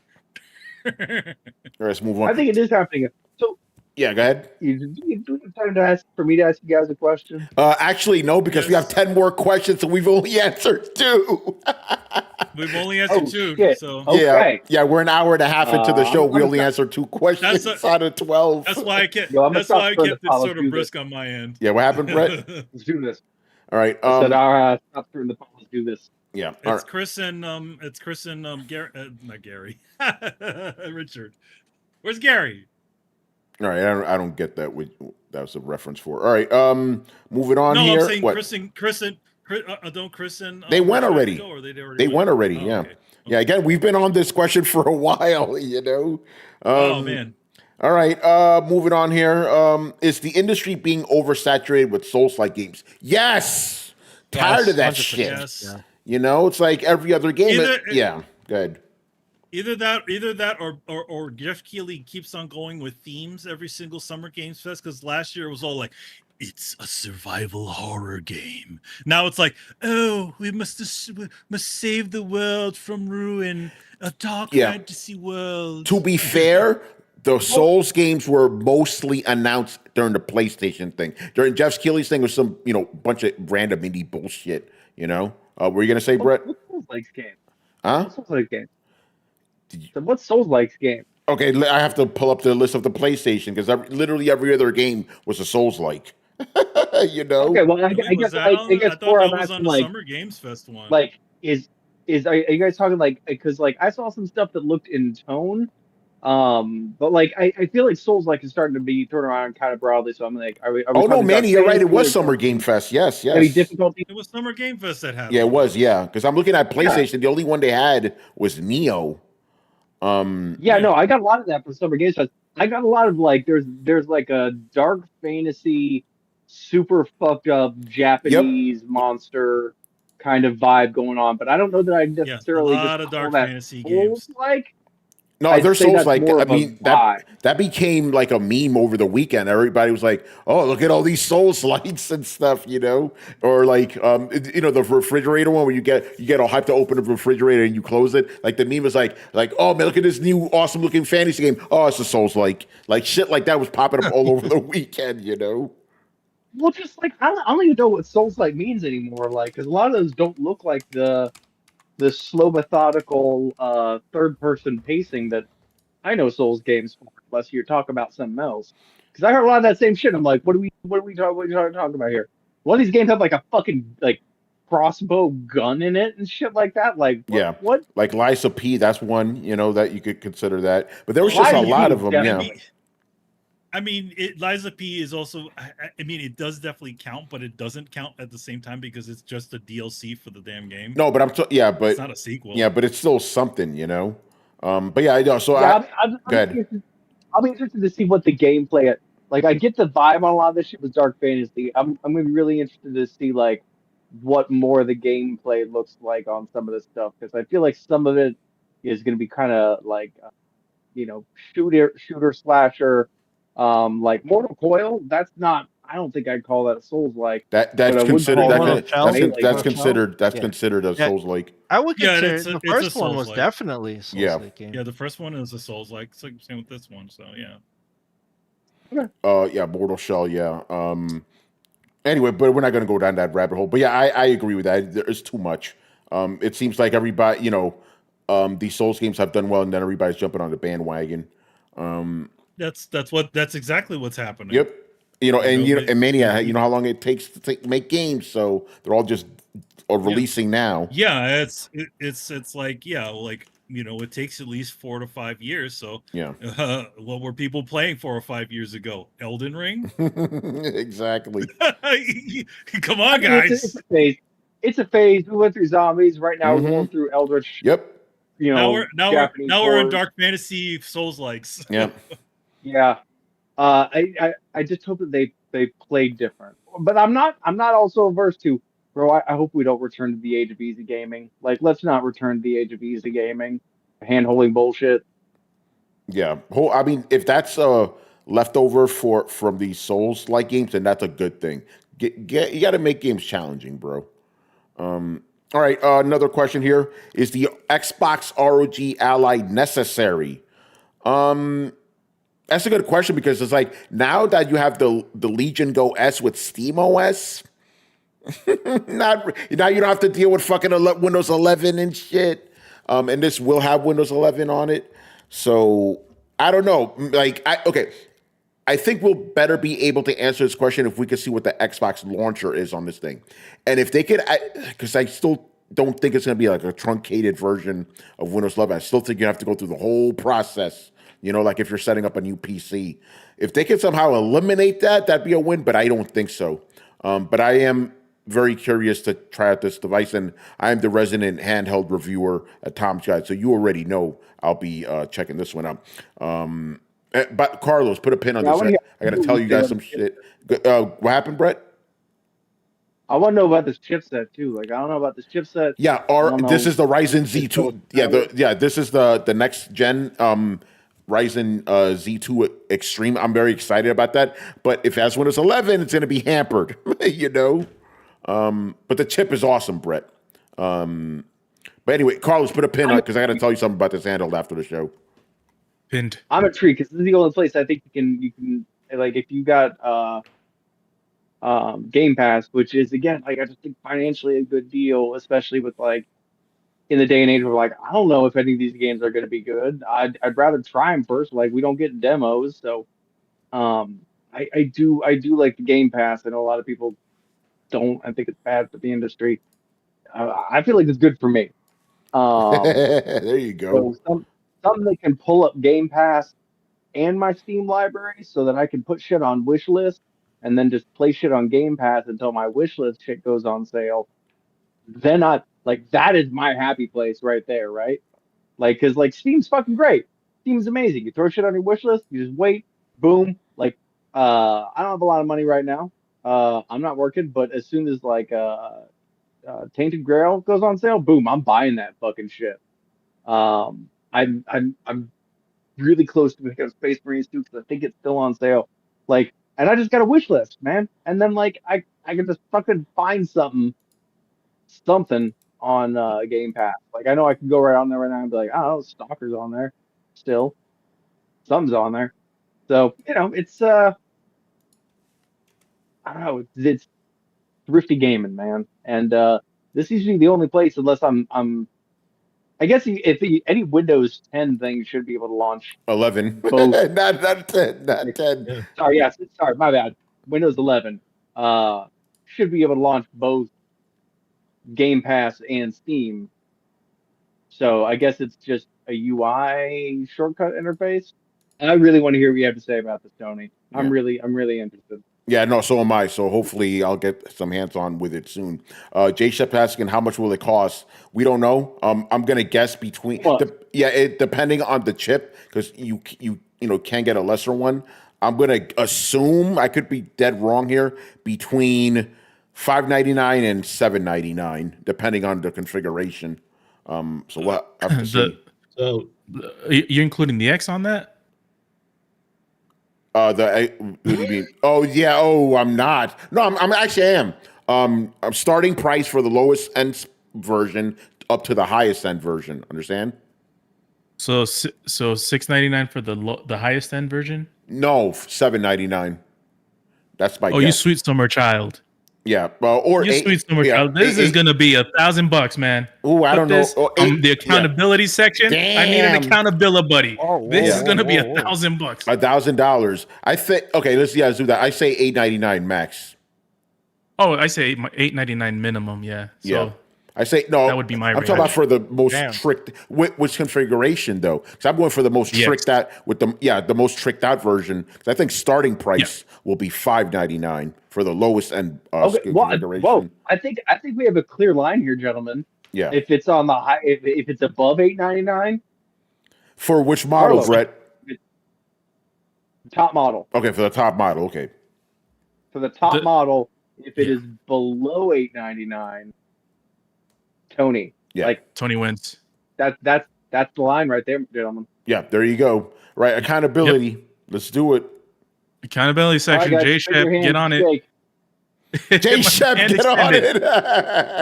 There you go. Extend it. There you go. You know what? I kind of have to agree with Carlos. Oh, excuse me. $1,000? Yeah, well, here's the thing. If it's even if it's $799 base, guess what? You're paying $150 for the Windows license. I'm actually taking that into consideration, the Windows license, because I wanted to say $499 for the lowest. I'm like, the fucking Windows shit. Yeah. So I did factor that in there. Which is insane. Like honestly, with the Xbox brand on there, Microsoft should be fucking giving that license. Yeah, away. right. Shit. It's insane. Yeah. You have They to pay a should be. premium on top of it. Yeah. There's literally $100. Well, I think Brett, there's literally $100 difference between the Legion Go S with Xbox and the one with Steam OS. The Legion Go S with Windows 11 costs $100 more than the one with Steam OS just because of the license. Yeah, it's the same fucking yeah, but machine. I know, but Chris just hit a really good point, and that's where I think that's why the partnership, right? Like they're gonna save $100 on quote unquote their manufacturing costs because they're gonna put the window keys on there for free because they're an Xbox, right? So like you're gonna get it. And here's what I'm guessing. My personal guess is, and I know this doesn't have anything to do with you because y'all are talking max prices. I think minimum price. I think it's gonna go a minimum of $550 because I think they know they're competing with Switch. Okay. They can Man, show you. I said minimum is $599 for the lowest end model. But $550? Yeah, I mean, could be. By the way, I agree. I think if they could match the price of the Switch, oof, that's big oof for Nintendo. Yeah. What were you gonna say, Carlos? I do agree with with your low end estimate. I think that is spot on. The extreme one though, $999. Do you think that's gonna be it for the extreme $999? I feel like $899 is the low bar. That's like the bottom. Yeah. So if it's $799, $1299. Oh no, not 12. No, excuse me. That's Wait, we're not talking Apple. Like here. how high are we going, bro? Let's go. we're not talking about an iPad with 64 gigabytes of memory. About Apple here. Yeah. Yeah, if it's $779, look, I could even give you $799 for the I'm the gonna low guess end. Carlos, $799. $999, yes or no? $899. Okay. I would die on a hill for $899 rather than $999 or $799. Wait, so what are we arguing for? We agree then. Oh, because I heard you said $699. Yeah, then I changed my mind. I said $899 for the top end one. Yeah. Oh, okay, gotcha. Oh, then never mind. There's deal broken. No accountability. No accountability. Yeah. J-Chef, I'm like, hold on, we agree. $599, $899. You know, J-Chef rescinded. Okay. How's this? See, I'll step in and take this one on the chin. Uh-oh. So $599, $699, and $799 will be the three models. So what's the highest one you have? $799. $799. All right. Oh, all right. $799. Accountability room, J-Shep, you're back on, son. Start the lowest one just over the price of the Switch and be like, for an extra $50, you get something that hooks up to your Steam and is an Xbox. But also, we have two above that, and we can upsell you. Like, get in there at the same price point as your competition and then upsell them to a better experience. That's the smart fucking move. Yeah. All right. We'll see. That was a good conversation. All right. Next question. Oh, speaking about money, will the Outer Worlds 2 flop at $80? Oh yeah. Damn. Is that what they're saying? But on Is Game there- Pass, is that what they're saying? it'll have 3 million players. Was that what you're saying? 80 for $80. Wow. Well, that's what that's official, by the way. That's official. I Yeah, mean, all you this know, shit's $80. there's no harm in waiting. You know, just wait. Nah, but I got to get into my veins now. The veins. Yeah, nah, man, that shit. You see it, man. Yeah. It happened to fucking Indiana Jones. Like a week or two later, next month, it was Yeah. already down.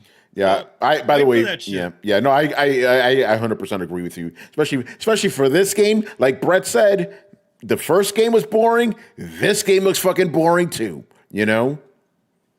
So yeah, like you just wait it out. Like you wait it out, or if you have Game Pass, play it on there. If you really, There you go. If you're chomping at the bit. Try out Game Pass, like, I mean, and if you're worried about them taking it away even after like a month, like, you know, Play buy fast. it then at a discount. Like, Play like, fast. Yeah, like, Well, no, if they take it away from you, right? You always have that discount on if you download it on Game Pass. So any one of those games that you've even played, maybe 2 minutes, like you demoed it for a little bit, you can buy that game for what? How much is You the buy discount? Like 10%? you buy the game at a discount and it's $60. Oh yeah, exactly. You're buying it for regular price. That's the discount.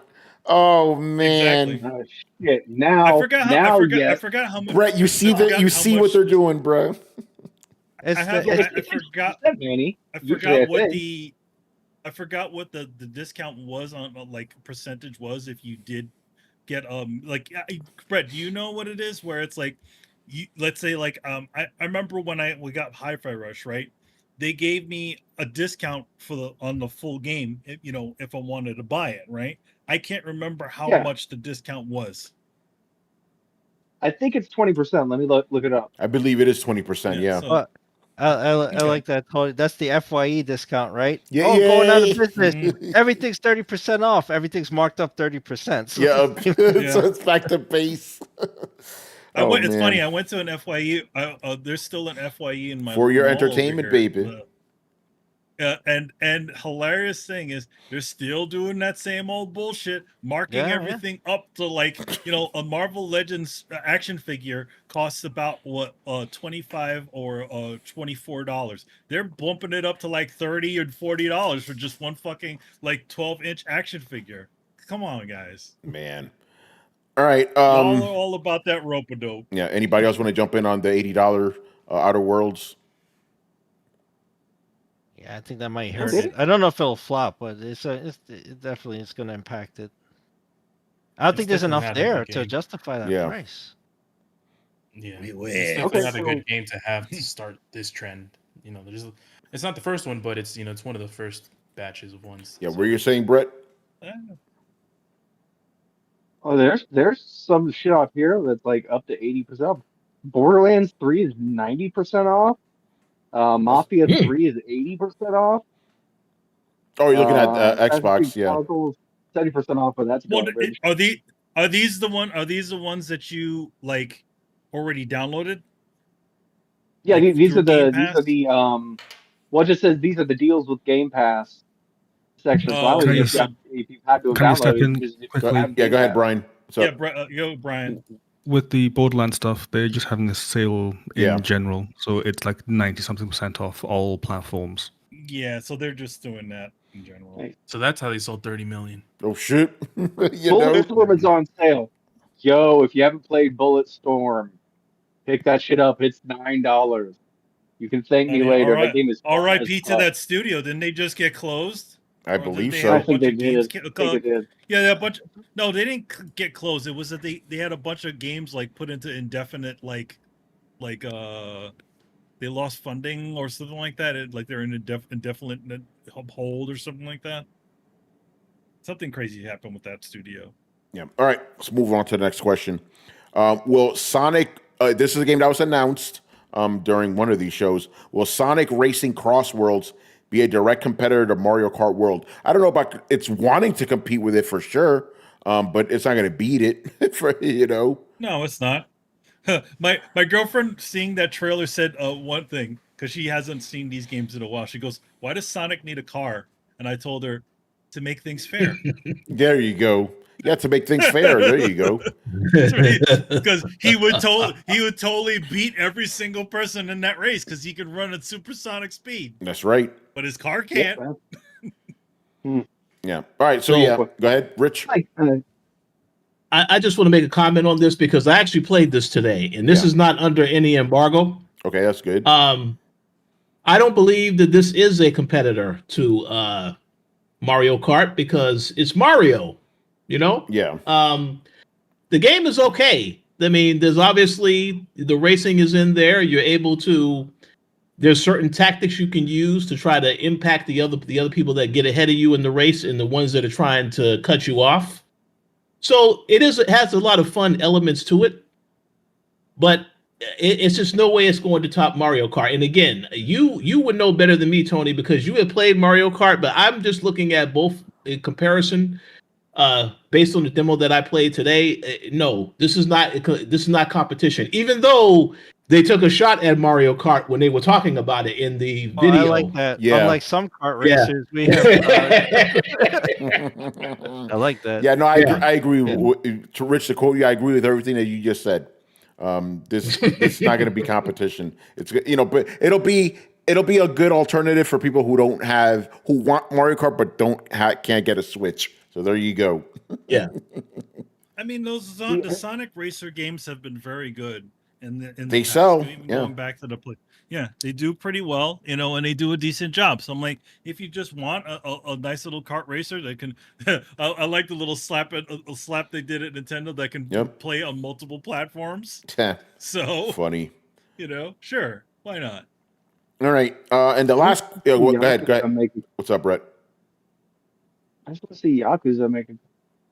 Yeah, Yakuza's going to be there. You have what's his face in there, No, I want to see those guys make a kart racing game because that shit would be insane. Well, I forgot which Yakuza it is, but that is a mini game. There's it's a Yakuza like a dragon. There's a mini kart racing game in there, and it's awesome. So there you go. Yeah, they did it. All right, inside another game. Yep, that's what Yakuza does. Everything. Yeah. It really does everything. Mob Hits. Last question from Mr. Mob Hits.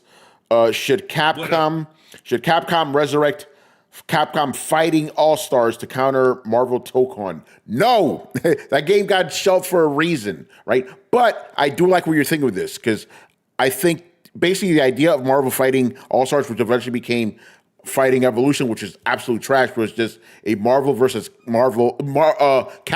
Capcom fighting game. The reason we haven't gotten one of those is because of the failure of that game, right? And there's a question a little bit later that I'll get to because I've been thinking about this. No, I think it would be good if Capcom does, make the idea, I like that, a Capcom versus Capcom fighting game and really go deep with your franchises. And that way you don't have to pay licensing to other people. You just work with your own shit. Capcom, when a game fails, they do not go back to it. The idea for a while, they're very hesitant. Since Fighting Jam, which you can actually play on the Capcom collection now, since I bombed, they're like, no, we're not doing that shit again. No, you should. You should, You should not do a rush job. No, don't rush it. Rush job like you did on that game. Don't rush it. But I like the idea. But I don't. But at the same time, and this is what I wanted to say. Even though this game, the Marvel ArcSys game, will do very well, generally speaking, Capcom fighting games, which is just Street Fighter at this point, make more money than ArcSys games. So I don't think they're feeling the rush to compete with them. You know what I'm saying? Yeah, they'll win this battle first, because Capcom doesn't have a versus game at the moment. But at the end of the day, what's still the most popular fighting game out there? Street Fighter 6. So Capcom's not feeling in a rush, No, that doesn't count. They already have the high ground. They already have the high ground. But in general, I do like the idea of a Capcom versus Capcom fighting game. I think that would be cool, but Capcom's not in a rush. I think they saw the announcement. It's like, oh, that kind of sucks. We used to do that stuff, but then they're going to go back to counting their money, so they're good. All right. It's like, hey, motherfuckers, by the way, who created a tag team fighting game? Not you. Oh man. Hey, Brett. What's up? What's up, Brett? There you are. Go ahead, Brett. So when I've come out of my Odin sleep, with hunger. And I hunger for a challenge. And I want to know, Tony, what fighting game you are going to be playing, so I may also play. And I want to challenge you because you and Manny, you guys are old school fighting game players. Like, I don't want to go online and get my ass handed into my career. Old school too. Yeah. Chris is better than me. So if you wanna, Chris and Tony are the ones. I'm like, I'm okay. Well, the thing is, Brett, that's an interesting question because, again, I'm on my big fighting game kick, so I'm not playing just one right now. I'm playing several. So you let me know what's more up your alley. You got Street Fighter 6, we got Tekken 8, we got Fatal Fury, we got Guilty Gear, like whatever you want, man. You know? Dude, Street Fighter 6 really looks good. Street Fighter 6 is awesome. I've been playing that a lot. You know, and I'm still trying to get better at it. So if you want to play Street Fighter 6, we could do it. I'm down with that. Fuck yes. Yeah. I wanna meet you on the field of battle in the most respectful way, Tony. Yeah. All right, I like that. All right, we could do that. And then we could play Invincible later when that drops, you know. I definitely play that. Yeah. But yeah, so yeah, Capcom, yeah, do a versus fighting game, but they're not in a rush because they're making the money. What Jason goes, I know you moved on, but it seems that Roblox is partnering with Xbox for their org handheld, reported by Blitz in Discord. You mean the ROG? Somebody look at the Discord. I don't know what he's talking about. All right. Next up, another question from Mr. Dio, also about the Marvel fighting game. Now that, and this one's interesting because it's like a wish list thing. Now that ArcSys seems like the new crossover versus fighting game giant, could ArcSys and Capcom collaborate on a new fighting game? My dream game, Darkstalkers versus Guilty Gear, doesn't seem so far off. I think he's saying that because he's like, wait a minute, you have two big companies, maybe they'll come together and do something.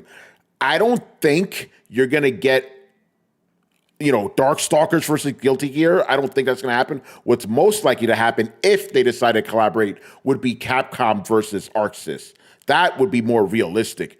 But again, Darkstalkers, I love me some Darkstalkers. And there will be some Darkstalkers game if this game would have come out. But it's not going to be Darkstalkers versus Guilty Gear.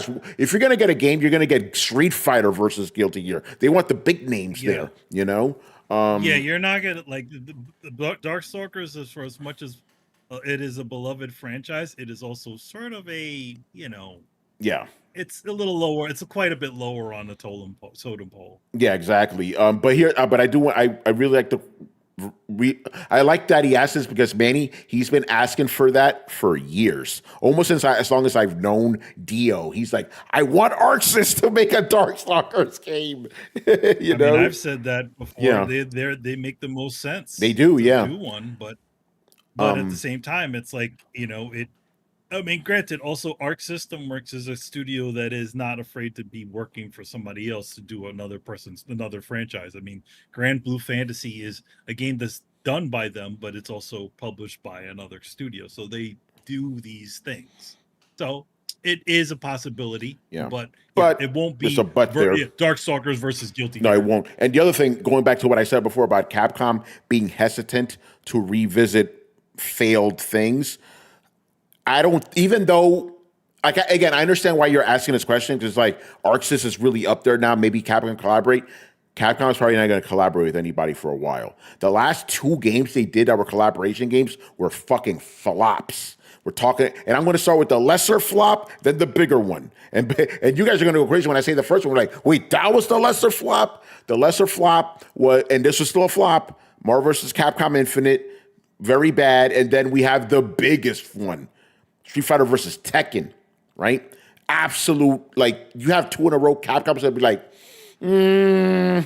no, we're not going to go back to that anytime soon. So, Dio, I really don't want to crush your dreams, but I don't think you're going to see a Capcom versus ArcSys for a very long time, if it ever happens at all. Capcom, again, when they fuck up, they don't like revisiting stuff, and they already had two in a row.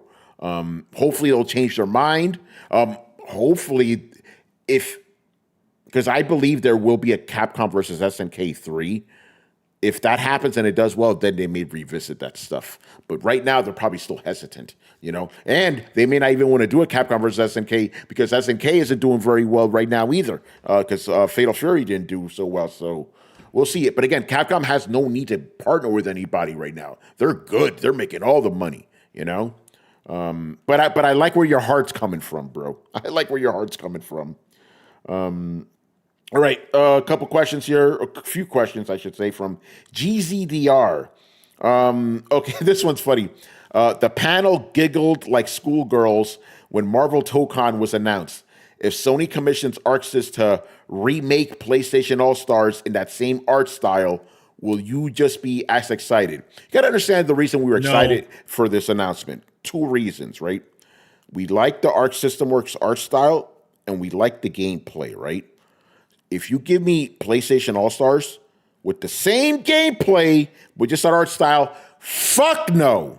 Because it's still PlayStation All-Stars. You specifically said a remake. Yeah, PlayStation. Again, the gameplay of ArcSys is what really wins this shit out. I don't give a fuck how nice you make PlayStation All-Stars look. That game is shit. It sucks. Yeah, no garbage. fucking way. Here's Yeah. the thing you need to understand. You got a lot of purists on this panel. I'm honestly not one of them, but you got a lot of purists on this panel who do.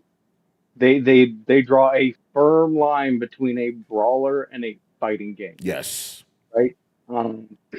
And those people, there is no way they will never like PlayStation All-Star. Honestly, like most of these guys don't like Smash Brothers because it's a brawler, right? Like, and I've had this argument with Tony until I am blue in the face because, I was like, bro, there are Smash Brothers tournaments. It is a skill-based thing, but at the end of the day, you are not going to get Tony to believe that any brawler requires the same amount of talent that a fighting game does. Yeah, but it's really but in this case, I know, but I'm gonna kind of stop you before you go down that rabbit hole because I could start going that rabbit hole too. But it's just pure mechanics. I don't like those mechanics. So even if you make it look the prettiest it possibly can, I don't like those mechanics. I don't. No, I'm good. I'm good. Yeah, because they're brawler mechanics. Yeah, exactly. It's just not your jam. Yeah, exactly. So nope. And Manny, he's like, nope, fuck that. Nope. I said that instantly. Nope. It's like I'm wearing a PlayStation hat and I wouldn't play that shit. I'm wearing a PlayStation hat too. Hey. So no. So I know. Plays if they Mario Kart. What happened, Brett? If they went through, go ahead. I heard Forza. It's like asking somebody if they somebody who loves Forza if they want to play Mario Kart. Yeah. Yeah. It's like It's not the same, Hey, I'm a big Final Fantasy fan. Oh, here's Pokemon. Yeah, I mean, yeah, pretty much. But Brett, I don't know if you were here for this because I said this a while ago. I did say I no longer will argue with someone if they say Smash is a fighting game. I don't believe it, but I don't think that's a hill worth dying on anymore. I'm like, okay, you guys are competitive. You guys are competitive in your own way, and that shit does take skill. I'm not taking that away from you. So I'm not going to argue anymore when it comes to that, I mean, okay, that's fair. And I wasn't trying to call you out like that. Yeah. I just meant that you got a lot of purists in here who just do not like the mechanics of a brawler. Like the mechanics of a brawler and the mechanics of a fighting game are just the gameplay loop, the feel, the vibe, everything is different. It's just a different thing. And it's funny to me because there'll be people who play Smash Brothers, and they'll be like, "Oh man, why don't you play Smash Brothers? You can play Street Fighter." But they don't go the other way. They're not like, "Oh, I play Smash Brothers, so I'm going to go play Street Fighter," right? It's not a fair back and forth because every Smash player wants every fighting game player to play Smash, but none of them want to play fucking Street Fighter. It's this weird bullshit line. It's my whole point was they're different things. So no, you're not going to get any of the fighting game fans in on PlayStation All-Stars because it's a brawler, a whole different thing. It's just apples and oranges, man. Yeah, pretty much. I mean, fighting. Fuck it. The Smash players even have their own terms for proper terms that already exist in the FGC. Like for example, when you have 2 characters face each other, that's a mirror match. They don't call it that. They call it a friendly or some shit like that. They have their own term. They're basically Brett. Perfect example, right? FGC regular fighting games. They're dragons. Smash Brothers are with wyverns. Yeah, it's from the same tree, but it's not the same animal. Yeah. Yeah. This one was like, "Oh, are you a big Dragon fan?" When you see a wyvern, then they're like, look, it's like if you come out and you're like, "Hey, I hear you like catapults." I come out and you show me a trebuchet. I'm gonna be like, yeah. I mean, like, look, this is cool, but this is a trebuchet. You see the counterweight, right? You see how it's not tension loaded? That's a fucking trebuchet, right? Just call it the thing that it is. It's a different thing. It's the same but different. All right. Yeah, it's like, Get it hey, right. can I get a burrito? And they give you a wrap. It's like, hold on, wait. Yeah, no, yes, but no. Anyway, we could go down that rabbit hole for a while. That's fun. Yeah. All right, another one from Mr. GZDR. Keeping with Marvel Tokon, what four-man team from Sony franchises would you build if ArcSys made PlayStation All-Stars? I'm not playing it, bro. I don't care. I'm not playing Wait. What is this? Yeah, It's I think I I think he assumed we would say yes because the only thing we care about is the art. No, it's the fucking gameplay, bro. Well, no. Hold on. Let me ask you this. Yeah. What if they remade it in their gameplay? Can't wait for the third but the question. same premise that it's Yeah. just a bunch of Sony characters, but in an ArcSys gameplay. Yeah, if you had a proper fighting game with so that's the only way I could answer this question. If ArcSys made a PlayStation fighting game, who would be your four-man squad? Now we can answer this question properly, you know? Yeah, I'm that assuming wasn't the question. Yeah, I know, but I'm not okay, so we're not going down that rabbit hole. Yeah, because GZDR, bro, no. No way. All right. Yeah. No matter what way you sort of like could jigger it around, it's still the same answer. Yeah, no. He goes like, you want to have a Gran Turismo kart would be funny though. Shout out to whatchamacallit. You mean Cartoon Racer, the game that guy made before? No. Why am I forgetting the name of the fucking game? Sega Fighters Mega Mix. Remember that, the Daytona car? Yeah, but no, JZDR, you're not getting me to play PlayStation All-Stars. I think he likes PlayStation All-Stars. 2 questions about it. I think he does. It's got all of his favorite characters in it. Yeah. All right, next question from GZDR. Last one. 2 weeks ago, you guys said only 2 games can get away with $100 price tag, GTA 6 and Call of Duty. Now that you have had more time to think about it, can you think of 3 more? I think you guys are missing the power of hardcore fans who are willing to spend money. I think NBA 2K, Madden, and FIFA could. They are the only sports games out there. All right, I want to make this clear. I did not say that. I said only one game could justify costing $100, and that would be GTA. I don't think Call of Duty fans will accept it. I don't think they'll pay $100. So I don't know who said, maybe it was Adam. I don't know who the fuck said that, but it wasn't me. And I don't think the majority of the guys on here believe that either, you know? So I don't know who that is. I feel like there's a certain line of what I call the normie games, which Adam doesn't understand what a normie game is. But normie games are like Call of Duties or any of the sports titles. That's general audience games, and if they decide to just to put those titles out there at the prices, those crazy price points, you can definitely see. We'll probably see that people will not buy those. To be fair, Grand Theft Auto is an ultra normie game, but since those games don't come out very often, people will be like, "I'll pay $100," but you got a Call of Duty game every fucking year, you know. You get one every year.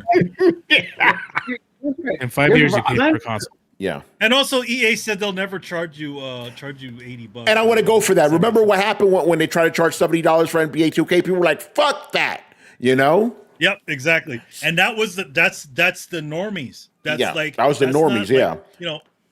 That's the general audiences. If you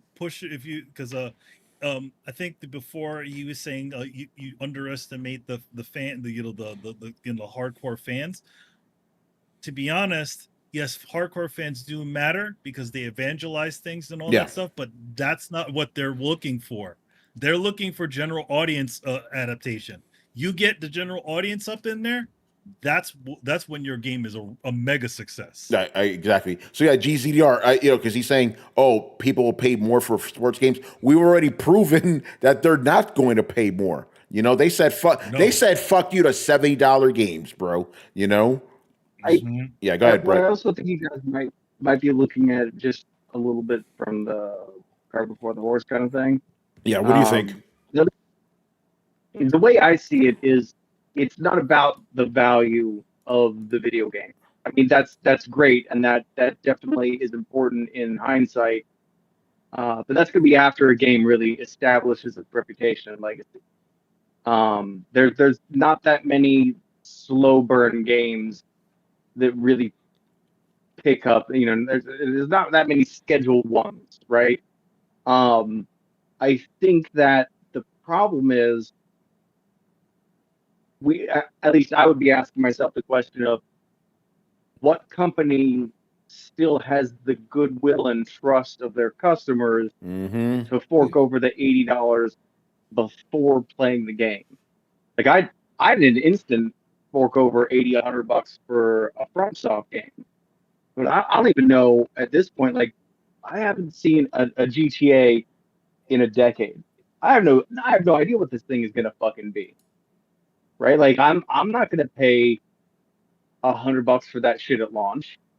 And then if the launch numbers are real low, then that's gonna prove, a cycle. Like, it's about how much you're willing to bet and how much faith you feel in that bet. Like, so, like, we could look at it afterwards and like, yeah, this game was totally worth that. But when you're walking into it, you don't know that. Like, none of us had any idea how big Elden Ring was going to be. Nope. Like, we did not. I think we were constantly like, okay, this game's almost over, right? What the fuck do you mean there's more? Like, do I need to give them more money at some point? What is going on here? You can look at fucking Skyrim in hindsight and be like, if we knew how much that game was going to get, like, people probably would have paid $100 for that shit at release. But I don't know what I don't know what Rockstar's doing, man. They haven't put out a game in a fucking decade. They said that they weren't going to punch down with GTA, which seems to be the whole thing with GTA, and then they delayed it when the elections changed and everybody seemed to suddenly want to switch and flop to a different paradigm of politics, which makes me worry about the writing and the rewriting and like you're supposed to be building a solid satire game. That kind of thing shouldn't blow in the winds of change. And I hope to God that at this point you're not just delaying it because you found some terrible bugs, because I don't know, man. So I agree with all of you guys about how much these games are worth, but I think the big problem is, like, the bet that you have to take up front. And that bet is getting bigger and bigger for something that more often comes up unfinished, broken, or just bad, right? So, like, you're having to fork more and more down to make this wager, and the incentives and prizes are just getting worse and worse. So I think we're going to reach a point where people just are afraid to make that bet, because, like, the game's $100. Like, what are you going to buy a game? If it's not good, buy another game? No, that's your game until your next paycheck, buddy. That's how it is. And that's if you're doing fairly well for yourself. Right? Like, if you can spend $200 on games a month, you ain't doing half bad. Yeah, but again, just keep in mind, it's just speculated that GTA 6 will cost $100. No games are costing $100 yet, and I still maintain that if any franchise get away with it, is GTA, but no other game's going to be able to do that. It's even Call of Duty. So again, I want to know who said that, GZR, because I don't think it was anybody that's on this panel at the moment. Not for Call of Duty. All right, and the final question of the night, and J-Shep, I'm glad you're here because I need a little clarification for this one. He goes, and I pretty much wrote this as you wrote it because I want to keep your original meaning because I'm still a little confused. Funny enough, he starts his off like that. He goes, I'm confused. It doesn't appear that Xbox wants its consoles to sell. Why is the company so invested in having third-party studios games at its showcase that aren't on Game Pass? I don't understand the question. Or am I bugging? It's not really about. I mean, they're just having. Why wouldn't they want to show third-party games? I mean, there's still people. That PlayStation play shows games on third-party Xbox. games, you know. So Yeah, they all still show third-party games regardless. I mean, State of Play was all but one exclusive for PlayStation. yeah. yeah. So let me know if I'm just getting your question incorrect, because I don't really understand it. Maybe he's asking, like, if they're not interested in selling consoles, why are they showing third-party games? Maybe that's the question. Well, I mean, Yeah, they're but showing a lot that's a of league. Yeah, I don't know. J-Shep, if you could clarify, please do. But I don't really understand. And what about? Yeah, go ahead, Carlos. If that is the case, I mean, even like what Brian said, that's pretty much everyone at this point. I mean, Sony, they only showed like one game. Was it Ghost of Yote? And that was like not even shown really. So it's like both of them are not really doing the whole, first party lineup stuff. I mean, Microsoft more than Sony is, and obviously Microsoft is releasing them everywhere. So there's really no bigger thing that PlayStation is doing as opposed to Xbox. Xbox, we already know their game plan. It's show all the games that they can from their studios. Make sure that they tell everyone that this is an Xbox, your toaster is an Xbox, and then try to sell subscriptions. And a lot of third-party games are in those, and their press conference. Even if the games aren't on Game Pass, they're still trying to sell a show. Okay, so this would just real quick. He did answer. He goes, "Isn't the point of third-party games at your showcase to sell consoles and trick normies into thinking those games are exclusive?" In a way, yeah. Here's the thing, though. I think I saw the light today. I was like, I think I may have been converted to the. I think they're going to come out with a console, but I don't think the point is to sell consoles.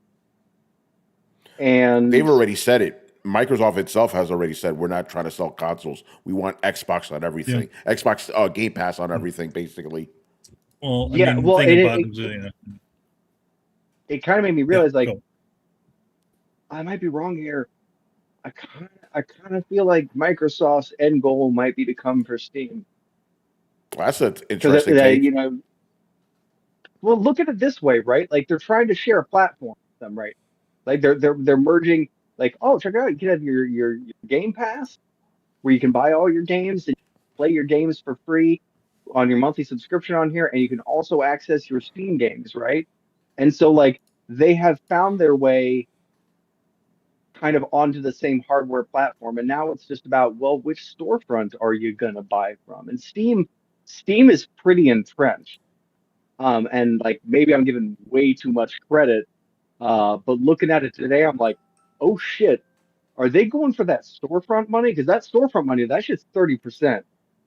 If you have that storefront money, put that storefront on fucking everything. Put that on your toaster, on your fridge, on your friend's PC. Install that shit on the back of your retinas, because everything that's sold through that storefront, you get 30% off, right? 30% off, and that's way more. You lose money on consoles if you make 30% on even games that your rivals make because they want to get that shit on a platform that you control. Like, you're winning. And that's why, like, Steam has just been able to dominate, but they only have like a couple dozen employees, and they don't make their own game. So Microsoft has them in this position where now Microsoft is the biggest developer, and they can put their games on these platforms. And so even if Steam sells one of their games, they're getting cut. I'm not sure how it's going to work out here, but like, it seems Microsoft, like, none of it made sense until all of a sudden I was like, shit, if they're trying to be the next Steam, because they're probably looking at it like, everybody games on PC, everybody games on a Windows device already. Why the fuck do we not own the market share of this? And somebody upstairs figured that out, and I think their long-term game plan is take a bite out of Steam. Yeah, I see what you mean. That's an interesting take. I see what you mean. J-Shep says, if that's true and they don't seem to want to sell consoles, then why go all out with third-party games? It's confusing. Okay, so I guess I was kind of right. He's basically saying if you're not trying to sell consoles, why are you showing off third-party games? You're showing them off on your storefront. Yeah, because you're doing that. And again, there are still people that are buying the consoles, and also like Carlos said, you also want to put on a good show too, Oh, also, it's aren't the we same reason you forgetting show about Final Game Pass? Fantasy. Yeah, go ahead, Chris. We're not including Game Pass in this. They want as many, like the term that Tony hates, monthly active users. No, my They favorite. want active subscriptions on Game Pass. That's why they're doing it, right? That's really what it's about. Selling Game Pass and getting it on everything, right? Yeah, but he's saying why are they putting games that won't be on Game Pass at their show? Well, because you want people, even though the ecosystem is not the console anymore, it's the service. You want people in there. If they're playing a third-party game that's not on Game Pass, maybe they'll play something else that is, right? Yeah. You want to ingratiate people into the system. It doesn't matter if the system is not the plastic anymore. It's not the box. It's the service, right? That's what we've been saying. It's going to happen for a long time. It's starting to happen. So what if you get Game Pass and you see a game on there that's third party that you can't get on Game Pass? Well, they might have a discount, or I don't know, you buy it. Like there's going to be things that's not on there, but even if you're already like playing on an Ally X, or you have a Series X or something, or even if you're on PC, right? It doesn't matter. Like, because if I got a better deal on Steam on PC and I had Game Pass on PC, I'm going to buy it on Steam. Yeah. It doesn't matter. All right. But I'm still have Game Pass. Yeah, but I guess he's asking, how does it benefit Microsoft to have third-party games if they're not on Game Pass? Like, if you don't own an Xbox console, Go ahead, Brett. I can answer that. It's Final Fantasy, man. Like, look, if you want to invest in a system, if you want to invest in a platform, it's the same. It's almost like exclusivity backwards, right? It's if I want to invest in a system, I want to make sure that I can play all the games that I want to play on, right? So, cool. Final Fantasy just came to Xbox. That's pretty cool. So now, looking at the Xbox, like I can feel more free. Like, part of the reason everybody uses Steam is because Steam is ubiquitous. It's everywhere, and every game is on Steam. You're not going to go on Steam and it not have a major release game. You're just not, right? And so that's what they're kind of showcasing here. Not everything has to be on Game Pass, because Game Pass is a premium service. But what they're trying to do is they're trying to establish themselves as a brand and a platform that has access to all these things. So, hey, man, this could be their one-stop shop. And I'm getting more convinced that they're doing this as a sort of soft launch by being like, hey, we'll coexist with Steam. Oh, by the way, you're like the world's largest publisher now. So most of the games that are going to come out on Steam are actually being published by us. And so we can actually give you a better deal on our platform than Steam on theirs.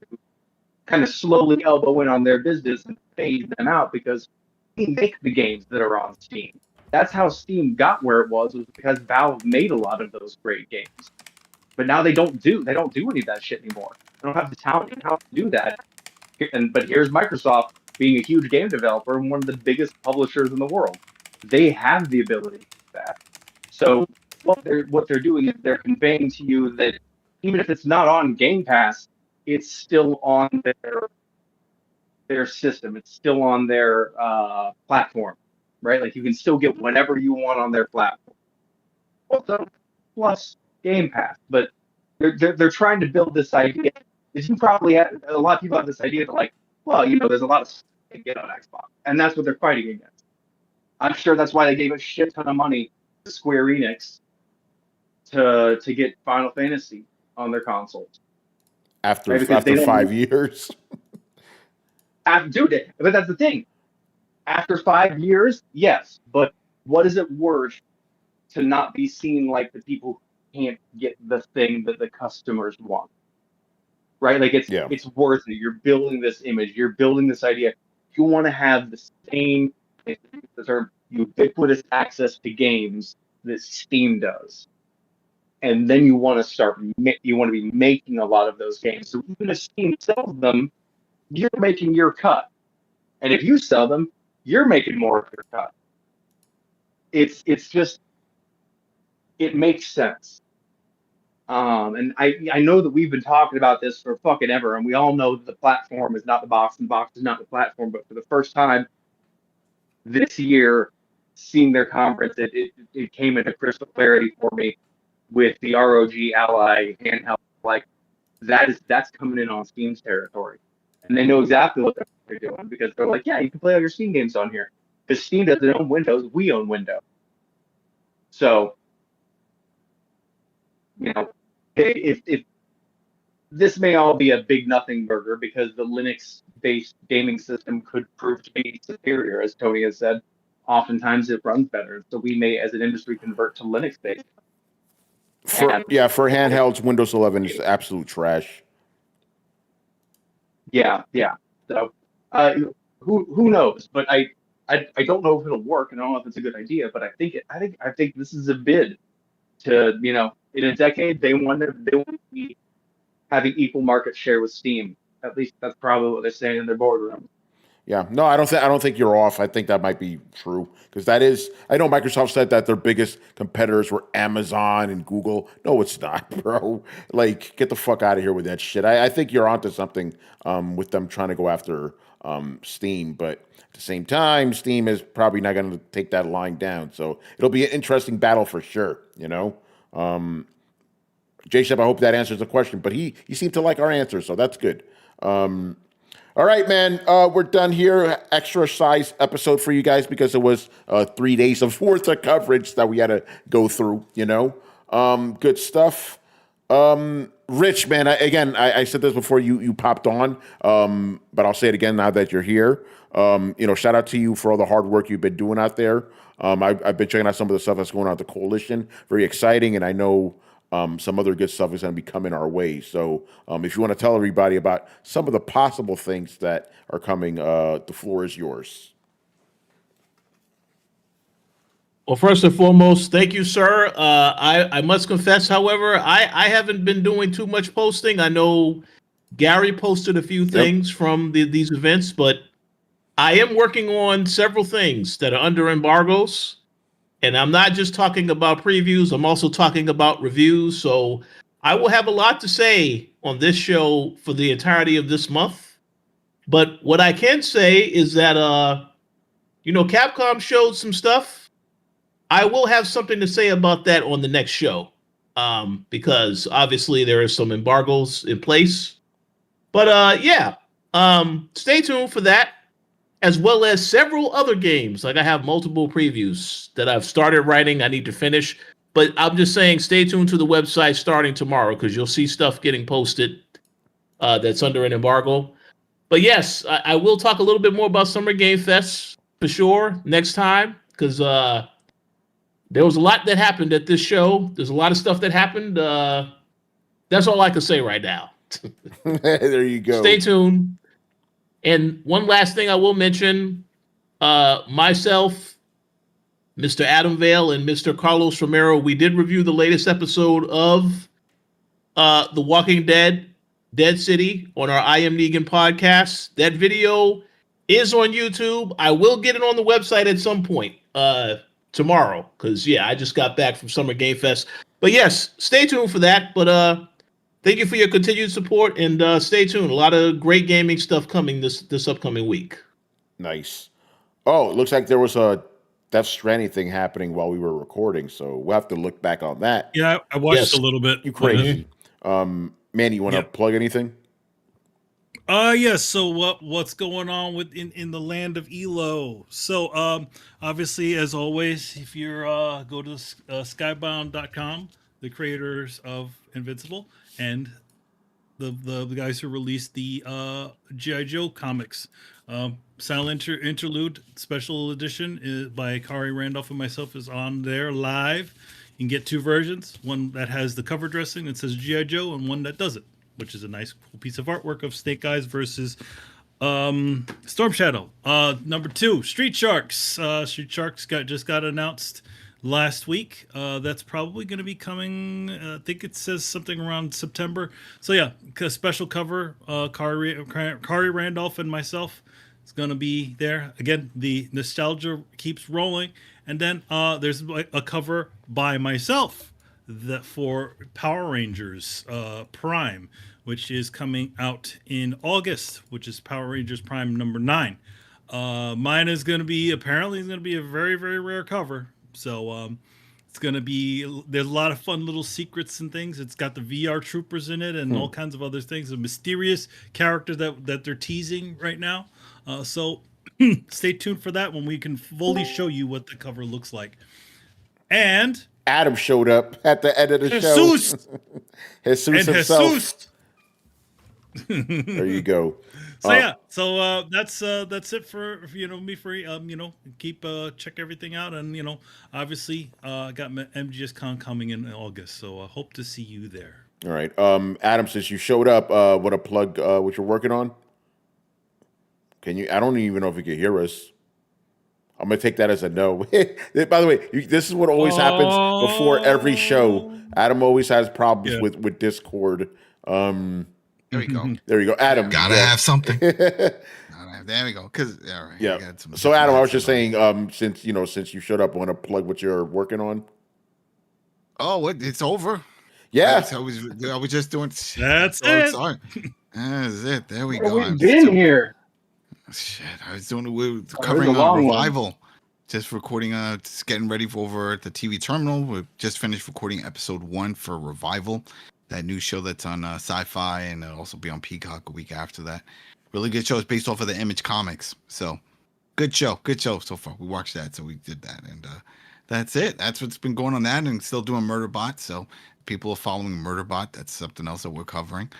Man, I can't believe I missed it. I'm looking at the And time. this was a Just long reading show some too. stuff. If you would have like completely missed it, normally we would probably ended an hour ago. That's funny. Holy shit, Yeah. man. You guys already went through the whole Xbox. Everything, yeah. Everybody took their pre-orders. You all put your pre-orders in for the Ally X. Nice. The Bud Edition, not the cheapo one. Why did they even make that white one? That looks total garbage. The specs. Just throw it in the garbage bin. That's Price predictions. what did you say? Price prediction for the Ally X. Price prediction. What's Price prediction. what's your price $8.49. prediction? $8.49. For the top of the Oh line. damn! $8.49. Me and Carl said $8.99 for the top butter one. You see, look at that. This is Price is Right. We got to get close to $8.49 is not bad. $8.49 is not bad at all, though. One of you is gonna get on the stage with Bob Barker. Yeah. Oh man, $8.40. It's good. I mean, I read the specs for that screen, and they were throwing in some crazy terms I've never even heard, like of how special they think this screen is. I'm like, you sure it's not just an LCD screen? No, this is super, and it's got like all this terminology. I was crazy, but who knows? We'll see. But it should be good. I'm excited for it. I know Sony's not excited for it, and I'm scared that this is going to piss them off, and they're going to pull all their games from Steam and Epic, and it's like, nope, that's it. We want everything on our own. We're going to release our own, and you're going to have our own service, like Ubi Play did with PC, because they're going to be upset, because this is a backdoor way of doing it, then, right? Yeah, but we'll talk about that in the show because this show's already running late. It's over. It's already over. All right, Brett, you want to plug? Yeah, you want to plug anything? No. I mean, yeah. Maybe we could help you, Brett. Yeah. I mean, I gotta go. That thing is still up because I'm still goddamn out of work. I'm gonna be trying to do some custom designs. I'm gonna be doing some t-shirts and whatnot. I can't bend or draw until the 25th, so my ass is just sitting here. Tony's got the link. I'll make sure that I'll ask him to post it. Yeah. Other than that, man, I'm just happy to be back to draw. I just looked at my own screen. My fan is making a light look. I look like I'm from like an old timey. Yeah, you're about to get murdered right now, bro. It looks like Silent Hill, Kansas City edition. Yeah, dude, it's rough out here. You know what I'm saying? That's crazy. All right, guys. It's yeah. Good to see everybody. All right, good stuff. All right, let's wrap it up. So make sure you follow Throwdown on Twitch and Twitter. Subscribe on YouTube. Join the Discord. And check us out on your favorite podcast app. Links to everything down below. Once again, our show is Tony Polanco. And tonight I was joined by Emilio Lopez. See you next time. You're muted. Say that again. I heard him. Wait, I was muted. Yeah. What are you talking about? Now you're good. I heard See- him. Yeah. I'm not I heard muted. Yeah, you are. Now, no, you're good now. I heard him say, "See you next Everybody time." heard me. Yeah. All right, season 2. See you next There time. you go. Remember, if it doesn't come in through me, they don't hear it. The fans don't. Ah. Chris Seeley. Oh, Well, we lost. I guess we lost Chris. He Oh, probably fell yeah. asleep. Muted. Take 3. Yeah. Oh, sorry. Hey, take care, everyone. Let's see what happens with Carlos. Carlos Romero. All right, we're losing everybody tonight. Yo, it's that gameplay. It's that gameplay. No, it's not gameplay. All it is a tech demo. They tricked your ass. Whoa, whoa, man. whoa. Right. Adam In the Vale. fire. Have a good week, everybody. Don't drink and drive. Just be good. Brett Murdoch. All right. We're killing this outro. Richard Bailey Jr. Coming everybody. from LA.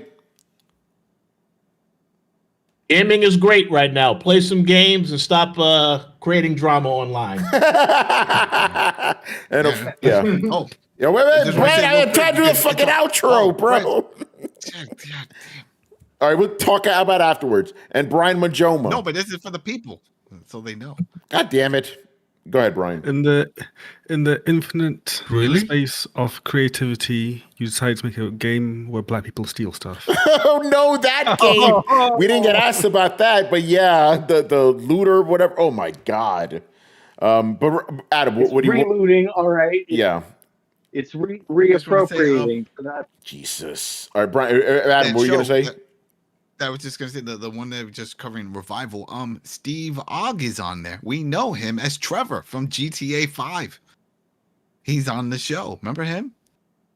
Oh, come I know on. Trevor. Yeah, okay, that's cool. You don't remember him, but he also was on The Walking Dead. He played Simon. He's an actor. He's a real actor. I mean, Yeah. he looks just like Trevor. I mean, they took his likeness.